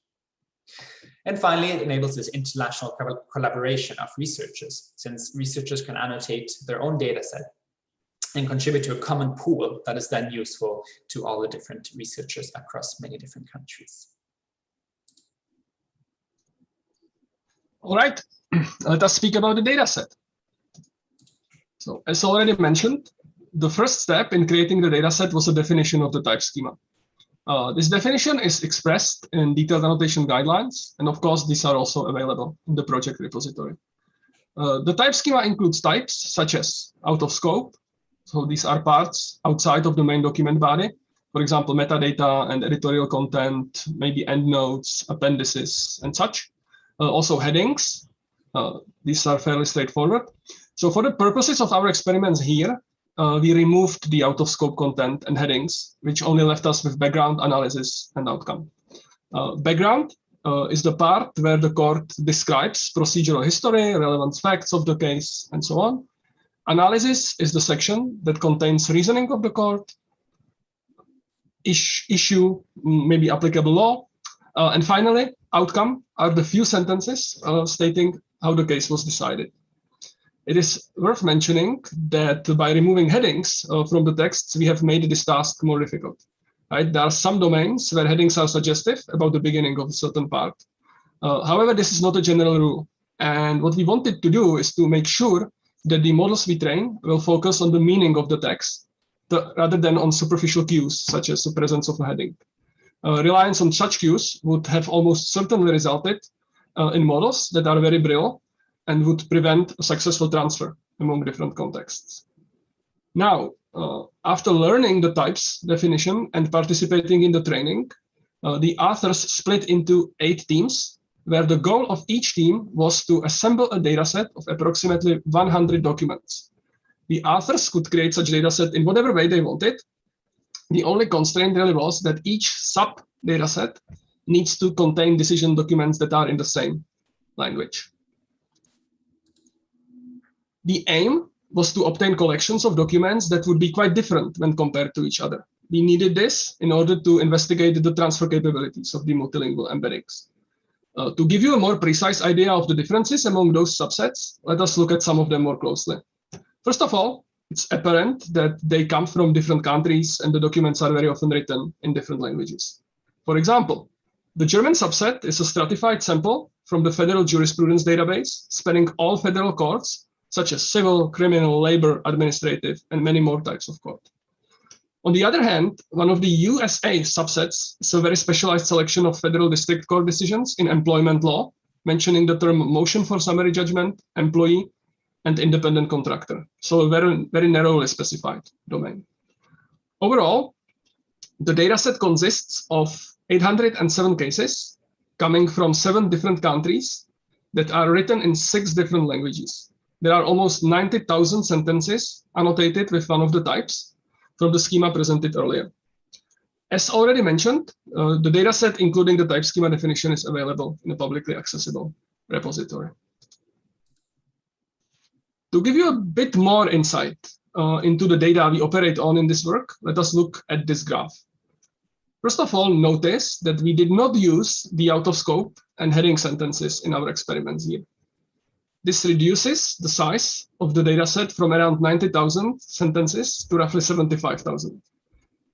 It is very apparent that there are some considerable differences among the parts of the dataset. For example, the French decisions are quite short when compared to others. But there are also some shared similarities. For all the datasets, it holds that the analysis sentences are the most numerous, followed by the background sentences. Finally, the outcome sentences are the most rare.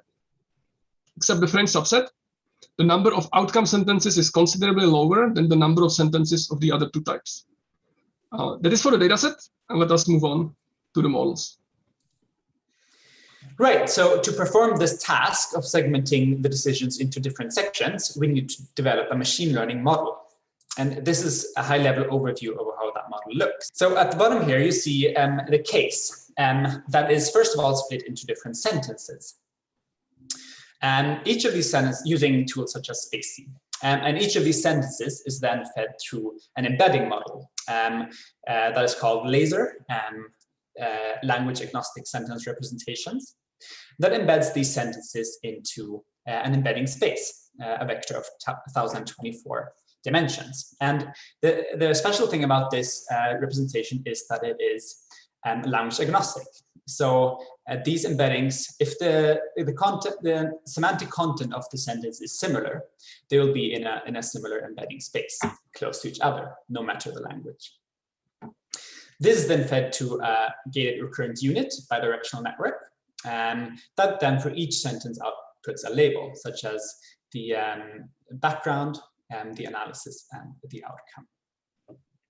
And this is a bidirectional model. So in making these predictions, this model has access to the previous and also the following sentences and their embeddings. So then performed a number of experiments. We evaluated 3 different hypotheses, and what they differ in is what is used as training data, whether they're single or multiple data sets. And we always compare them against a baseline to make sure that the results are strong. And then we evaluate this by looking at an F1 score, and we do this, that is a harmonic mean between precision and recall. And we do this for 10 k-fold splits for each experiment to make sure that the results are regular. So let's start with the first hypothesis, that is the out-context experiment. So the question that we want to examine here is, can a model trained in a single context generalize to other contexts? So it's possible that a model can learn from one language or jurisdiction and so on, and be successfully applied in another context. So we saw this before, where we use one single context as training data, and then we test it against another context. And we move through the different contexts this way. First Czech Republic, and then France, and so on. And once we've done all of these, we will use a different context for training, such as the Czech Republic, and test this against another data set. And we compare this against a baseline of stratified random prediction, and that outputs a random prediction based on the distribution of the data. And here you can see the results. So to the left here is the context this is trained on, and to the right is the average F1 score, and we compare it against the rest of the data sets. So the baseline gets an F1 score of about 0.51, And all of our models actually gain an F1 score that's quite higher than this, between 0.60 and 0.70, and sometimes higher. So this seems to be able to learn something. And we've also seen that if data sets are similar, it seems to perform better, such as Canada and the United States. And we'll get back to this later, why this might be the case. And even the outcome section, that is much rarer than the other sections, is sometimes works to predict using this model. So from this, I think you can take away that the models are able to transfer knowledge between different contexts, despite having never seen this before and being completely different languages or domains. So next, let's look at the H2 experiment, the pooled out context experiment. So here, the question is, what if we add additional context to the training pool? Does this increase robustness? As in, does it make the performance better when applied on unseen data sets? So whereas before, we use a single context for training and tried it against a target data set. Now we use this single context plus the other contexts that are not part of, that are not the target data set, and see how well this model performs. And then we move on. So for example, here we take France and then we exclude this from the training data and continue prediction. And as a baseline here, we use the best performing out context model per context. And I want to highlight that this is quite a competitive baseline, since as I mentioned before, some data sets are much closer together. For example, Canada and the United States perform very well across each other. And that means, of course, that if a model is trained on Canada, this will be the best performing out context model per context for the United States. Whereas our model has many more different data sets that it needs to abstract from and learn this to apply to this new context. And here you can see the results. So this row is for the baseline, and here we have our model. And as you can see, in 7 out of 8 cases, our model matches or improves on this baseline. And the results, as you can see, are pretty high, usually over 0.80 and sometimes even over 0.90. And remember, this is on really unseen data. So this is something that could potentially be useful when applied in practice and being used in a completely previously unseen domain. So I think from this we can take away that training on a pool of data sets leads to more robust models, and it leads to better adaptation to unseen contexts. And finally, we have the pooled within context experiment. So what's happening here, that the question is, does combining in-context data with out-context data improve performance? So whereas before we excluded this training data, now we add this data as well. So we use all the different contexts for training and then evaluate it against a single test context. Of course, we don't use the same data. We use different folds here so that it's still never seen the testing data, but it has seen data from that context. And then we move through to use this to predict the different target contexts. And as baseline here, we use in-context models. And so that is a model that has only been trained on the target context. And again, I want to highlight that this is a super competitive baseline. This is seeing the data that will be by far the most similar to the target context. And this means that the model trained on only this data should have a really good opportunity to learn the distribution there and to do that prediction. Whereas our model, of course, has 8 different data sets that it needs to learn from and extract from. So it is quite difficult to get this baseline. But despite this, in 6 out of 8 cases, our model outperforms this baseline. And again, the results are very high, often over 0.80 and often even over 0.90. So I think from this we can take away that training on in-context data pooled with out-context data does improve performance when compared against this single model trained on a single target context. So the model does seem to be able somehow to abstract from these different data sets and take the lessons to build a stronger model. All right, let us look at some of the findings more closely. So the results from testing hypothesis 1 and hypothesis 2 strongly suggest that multilingual embeddings focus on the semantics of the sentences rather than superficial linguistic features. This is extremely important for a work like this one. It is very important that the models focus on the semantics and avoid fitting the context-specific idiosyncrasies, even though they could be useful within that context. Moving on, we observed that some of the contexts appear to be more related amongst themselves than to other contexts. In order to get some additional insight into this phenomenon, we projected full documents into a shared semantic space. Using PCA to reduce the dimensionality to just 2, we obtained this visualization where each dot represents a single document. The color encodes membership of a document in a specific context. You can see that both the USA subsets occupy virtually the same semantic space. This makes a lot of sense if you consider that the documents are written in the same language, they come from the same tradition. On top of that, both subsets are focused on employment law. German subset occupies a space in the middle, and it also appears to be a bit more dispersed than the other ones. This is likely due to the fact that it is the most general data set, not focusing on a specific topic. Of course, this is expected, and it provides grounds for future work. In this work, we did not factor the context relatedness in our experiments at all. Another interesting observation relates to structural differences in the documents. We noticed that German and Polish models struggle in predicting the outcomes for other subsets and the other way around. This is explained by structural differences in the documents. Whereas the German and Polish documents report the outcomes that are depicted in green at the beginning of the decisions, the documents from other subsets tend to place these towards the end. However, it is promising that the models that have access to data with both these patterns were able to acquire them both and apply them rather successfully. To conclude, we observed that the models utilizing multilingual embeddings manifested good generalization capabilities. It appears that pooling multiple contexts together results in improved robustness and performance of the models, and it helps even when in-domain data is available. It was an extremely rewarding experience to identify a task that was relevant for researchers with different interests and was applicable in wildly different contexts. And we are really looking forward to what comes next and how the dataset and the code we released is going to be used by this community. And of course, we also have some ideas of our own. While the dataset is sizable, it would certainly benefit from expanding it with more documents from more different contexts. We use the data in the most straightforward way here to segment the documents into parts with different functions. However, this could be a useful step in many applications focused on, for example, information retrieval or summarization. In our experiments, we simply pull the data from different contexts together. Using more sophisticated approaches would be a reasonable way how to improve on this work.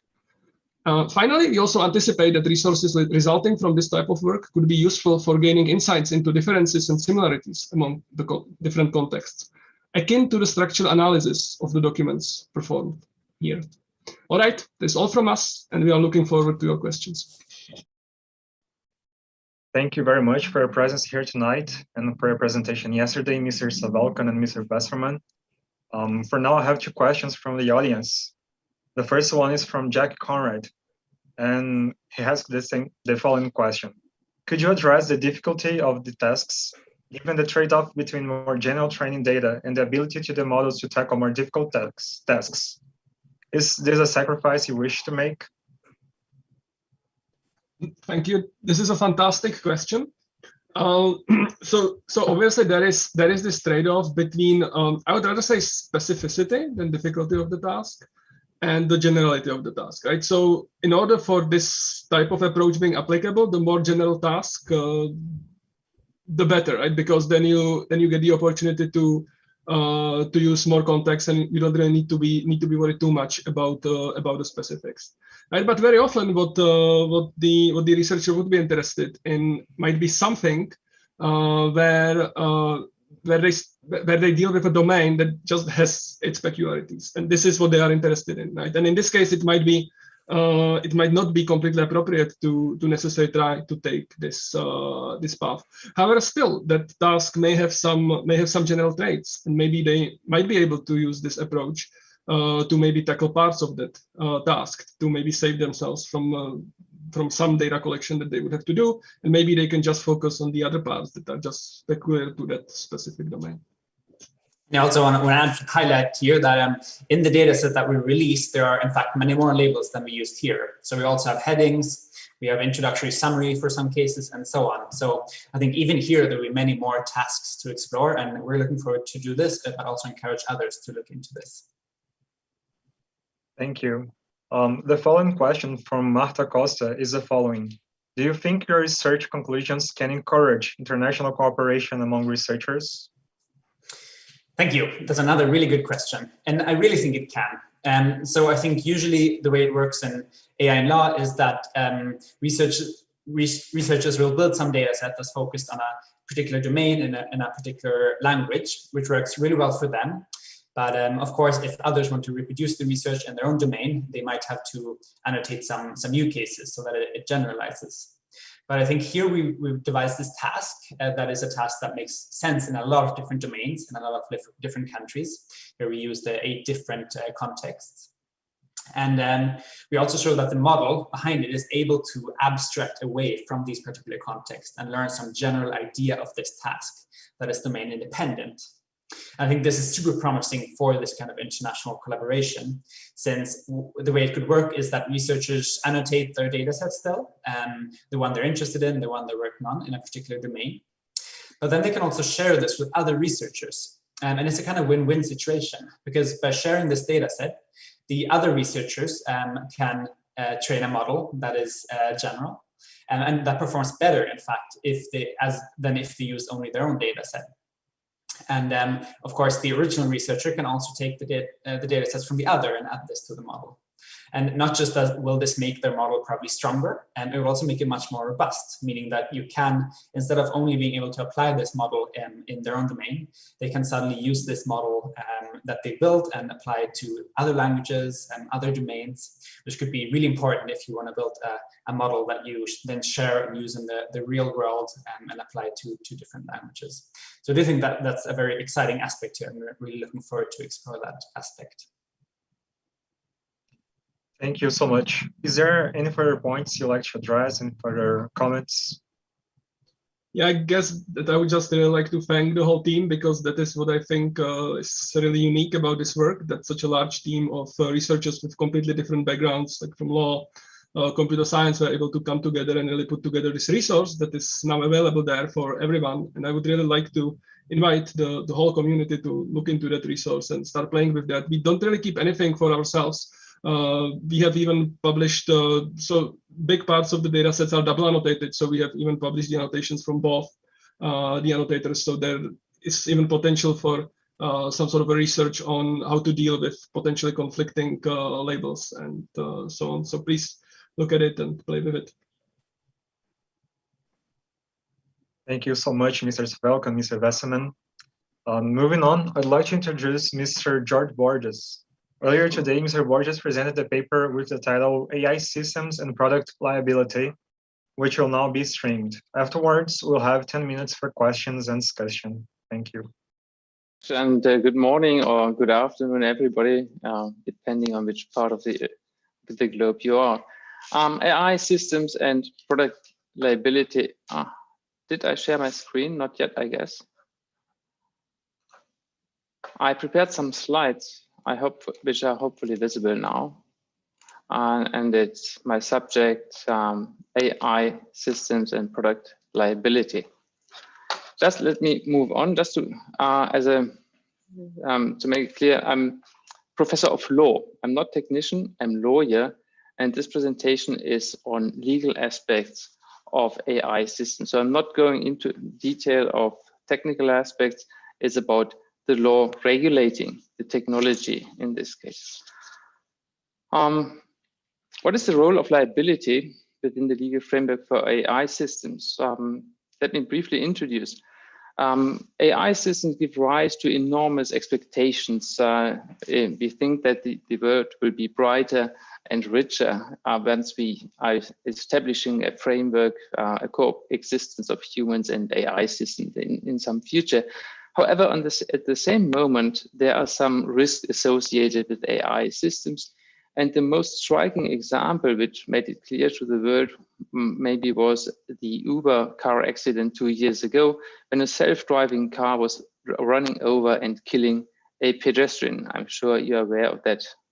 Another aspect of risks associated with AI systems are machine-made decisions, which is often linked to the questions of algorithmic fairness or machine bias. In this case, very often a machine is making a decision which has an effect on humans.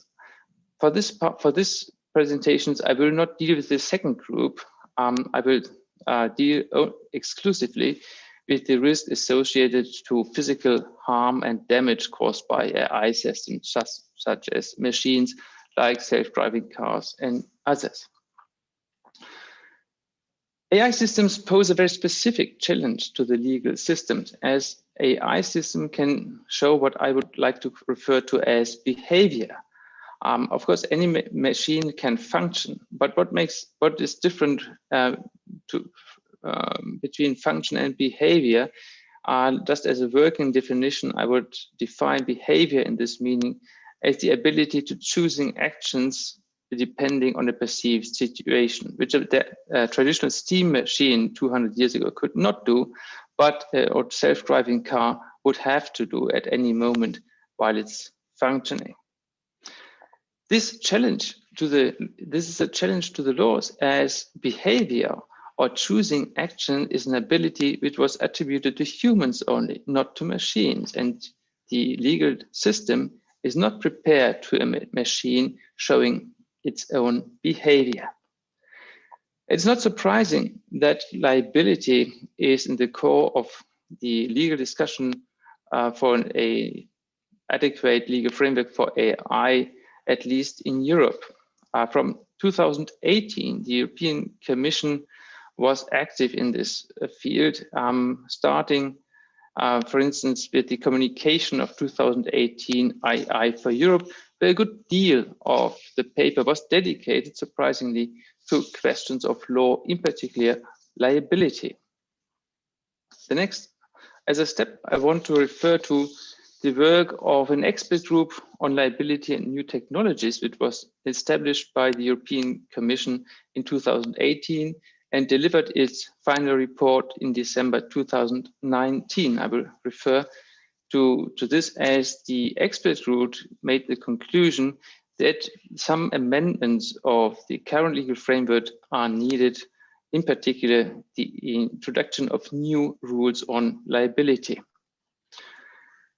The European Parliament took the opportunity in October 2020 and suggested the introduction of a civil liability regime for AI systems, in particular, including a proposal for regulation on liability of operators of AI systems. And most recently, the European Commission in April 2021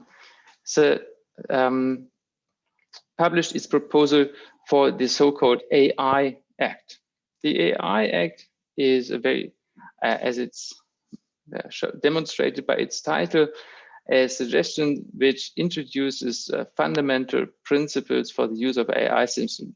By substance, however, it mainly restricts to the introduction of the duty to establish a risk management systems by operators and producers of AI systems. It does not refer to any liability rules, since these rules will be dedicated to a specific insurance for liability for AI systems. We expect the first proposal by the European Commission to be published in fall this year or spring next year. I want to talk about liability in the AI system. So what are the functions and concepts of liability? This is very important to bear in mind when we talk about the detailed questions. The traditional function of civil liability is to offer compensation for damage occurred. However, a second and possibly even more important function of civil liability is that it creates incentive to the addressee of liability to adapt his behavior, for instance, driving carefully in order not to be liable. When we talk about concepts of liability regimes, we should distinguish between the traditional fault-based liability, which is known worldwide in almost in every jurisdiction which I'm aware of, where liability depends of the existence of a breach of a duty of care. You're only liable under fault-based liability if you breach a duty of care. As a contrasting concept is well known, the concept of strict liability, which exists in a huge number of variations. basically, the idea of strict liability is that the addressee of liability is obliged to pay damages whenever a damage occurred within a defined sphere of risk. Just to give an example, under many jurisdictions, the operator of a car will be liable to pay damages whenever an accident occurred while operating the car. This is a very easy example of strict liability. The sphere of risk is the operation of the car. And these rules are very important for AI systems as well. The last aspect of the conceptual framework of liability certainly is to whom the liability is addressed. In the current discussion, there seems to be a trend on introducing new rules on strict liability of the operator of an AI system. So the basic idea is that the person being obliged to compensate for damages should be the operator of an AI system. Regarding the producer of the AI system, many authors and legislators refer to the existing framework of product liability. And that's why product liability is so interesting for our questions, since this is, at this moment at least, dedicated as serving also to or dealing with the challenges posed by AI systems. The legal framework of product liability is different, obviously, in all jurisdictions. In particular, US law played a very important role in the development of product liability rules. However, in my presentation, as I'm European and in particular German lawyer, I would like to refer to the system of the European product liability, which is applicable all in the European Union and is similarly known by the basic concepts in many other jurisdictions worldwide. The basic rule of the product liability directive is set forth in this Article 1. The producer shall be liable for damage caused by a defect in his product. So there's liability for any damage caused by the product if and only if the product is defective. So the defect of a product is the main reason or source of liability. Please keep this in mind. I will come back to this in a minute.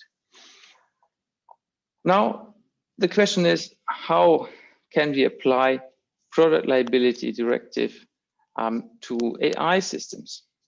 It goes without saying, and is not disputed at all, that cyber physical systems, which is a functional unit of hardware and software like self-driving cars, robots, and so ever, are products within the meaning of the product liability directive. It is still somehow disputed, or there's still some uncertainty as to the question in how far software which you can download from the internet can be considered as a product within the product liability directive. Most authors nowadays consider software being a product, and we expect an amendment of the product liability directive, which is announced for next year, which will probably expressly include software into the regime of product liability. This is an important step, as for the past 30 or 40 years, many people were thinking product is never error-free, so software should not be subject to strict liability, but that is state of, or will be probably be state of the art within a few years from now on.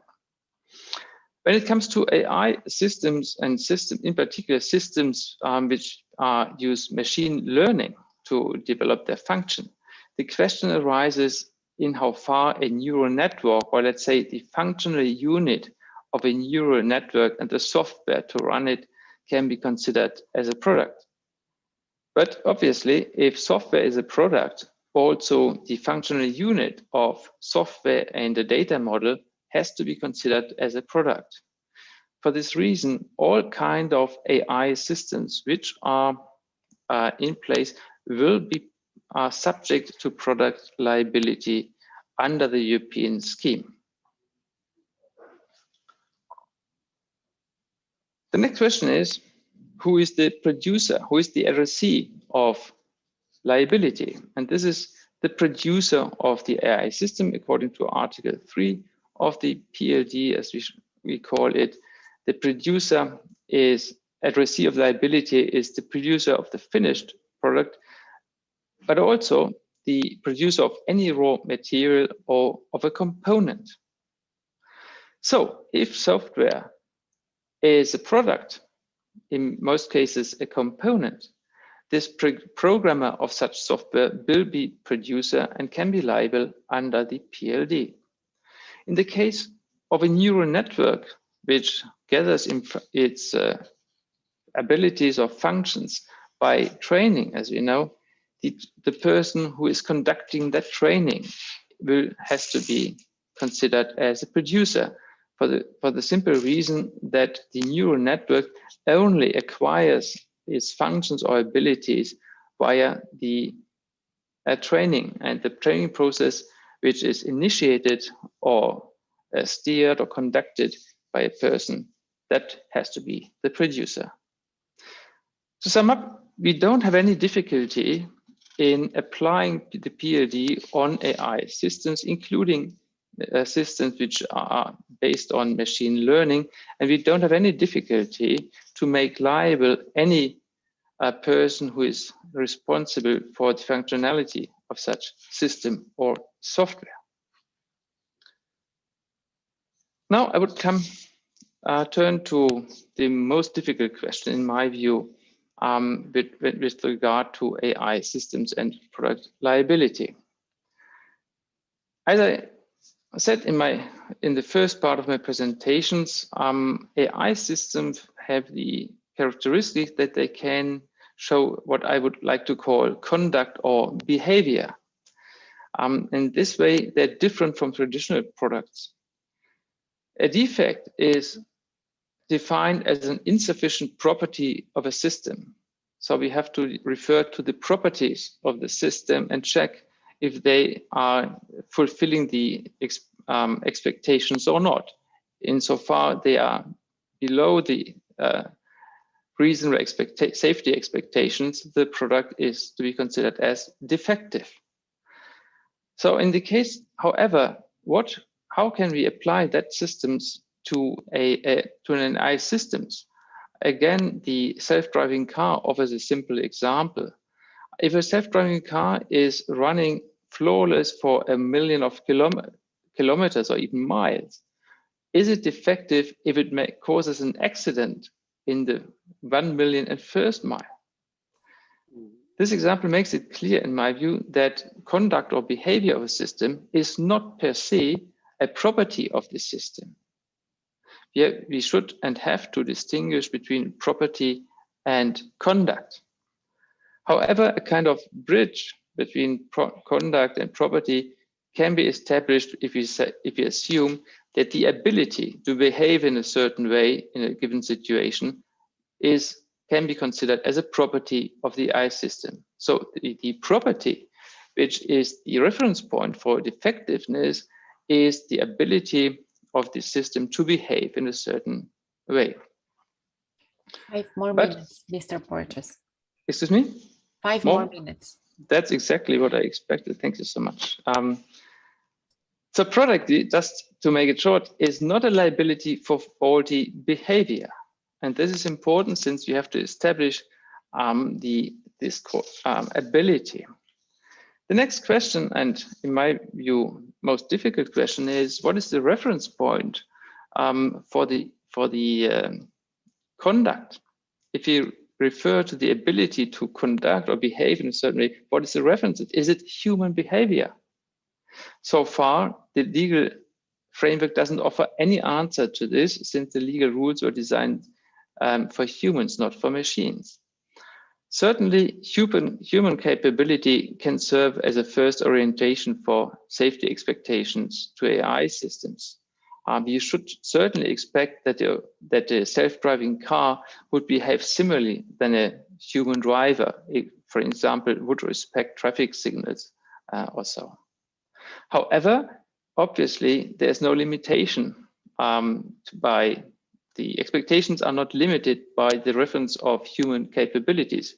You definitely can expect a self-driving car to use the brakes much faster with a faster reaction than a human driver.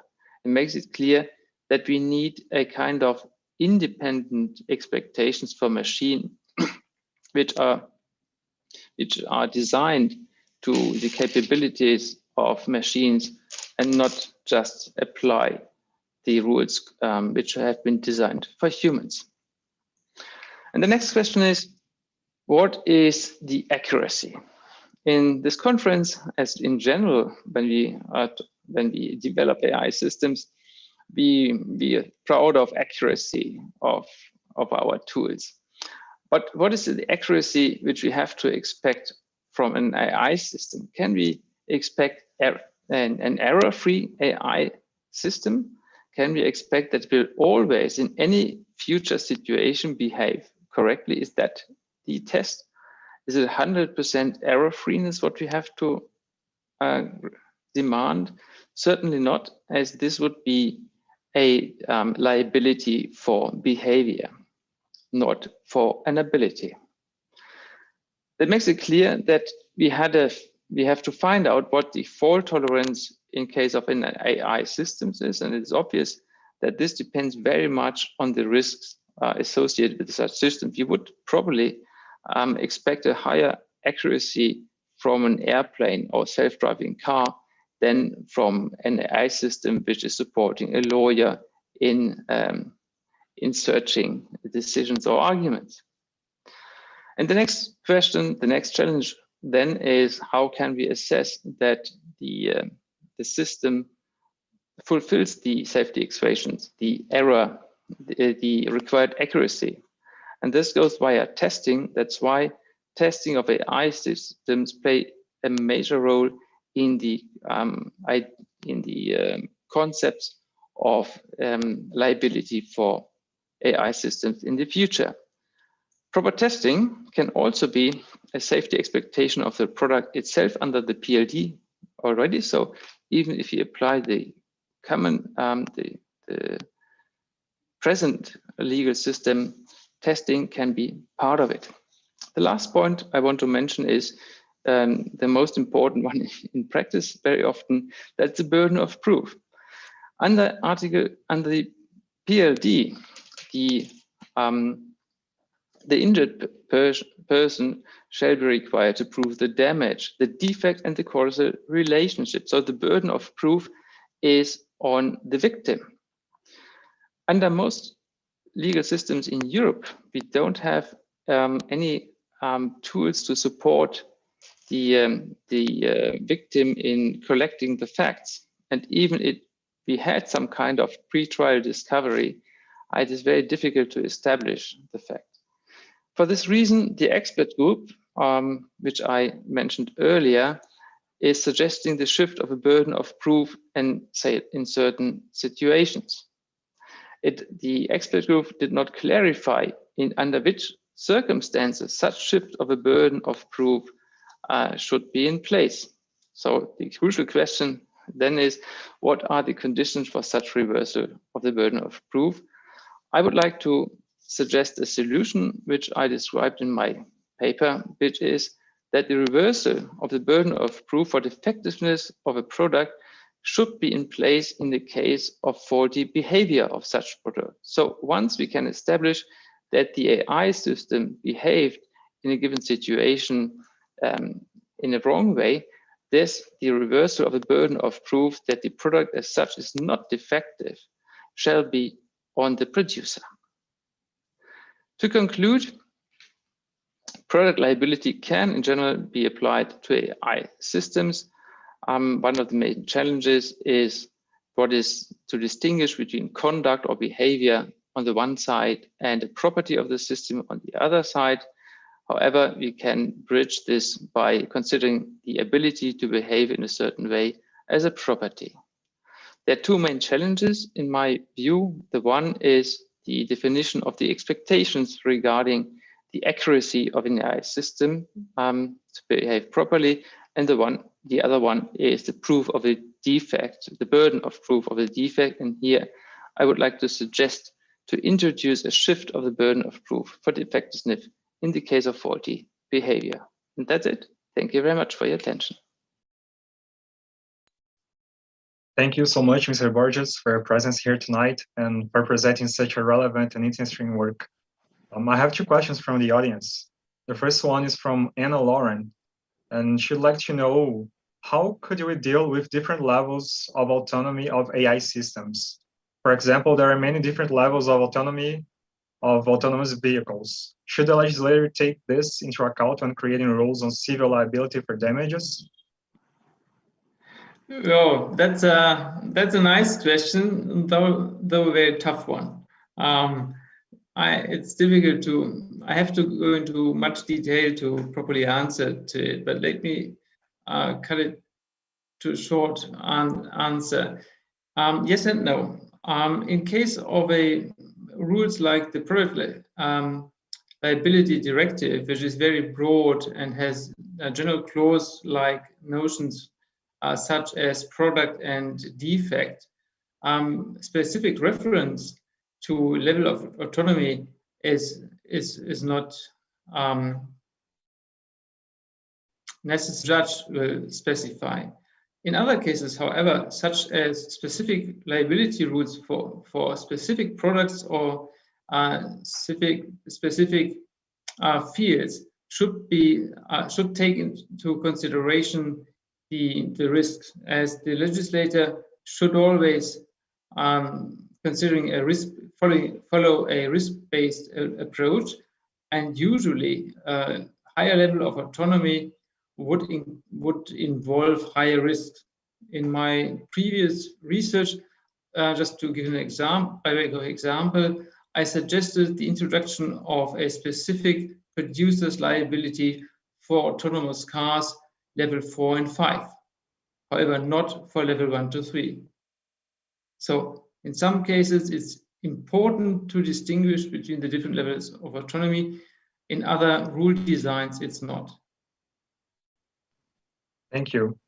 I have a second question from Adam Weiner. He'd like to know if you can please comment on the impact of the legal changes you mentioned on software developers and companies. Who am I to predict the future? That's really difficult, Adam. But I try to do my best. In the past, at least in Germany, and as to my knowledge, in many other European jurisdictions, we didn't have much cases on product liability for software, actually, since it was debated if product liability would apply to software at all. In the future, we might see some cases. I don't expect a huge wave of claims against software producers, even though in some cases, just remember the very tragic case of the Boeing 737, that the software with a defect caused tremendously damages. That might be the case. In most cases, however, software will be embedded and the producer of the finished product will be the one who is be the addressee of any claim. And usually the software developer or the software producer will be in a contractual relationship with the producer of the finished product. So in most cases, probably that will be dealt in that way. If more specific legislation will be introduced by the legislator, of course, that may change the game. But just the recognition that software and on the total is part of the software. Part of the product liability scheme. I don't see much changes in the meaning of very important liability risk for software developers.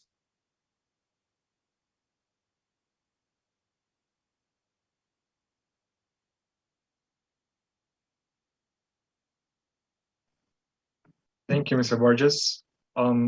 We don't have any more questions, but is there any point you'd like to address? Any further comments you'd like to make? Not really, except for thanking the organizers of ICAL 21 for this very perfect organization. Thank you very much also for your interest in my presentation. Thank you so much. We're now closing the 6th panel of the 4th day of the event, and this is the last panel of the 18th ICAL. Tomorrow, we'll have doctoral consortium at 7:30 a.m. GMT and workshops during the day. At 2:30 p.m. GMT, we'll have the awards and closing speeches. On behalf of the ICAL organization, I'd like to thank everyone in the audience for being here with us tonight, and especially the speakers for also being here with us. And I wish everyone a very good night and see you tomorrow.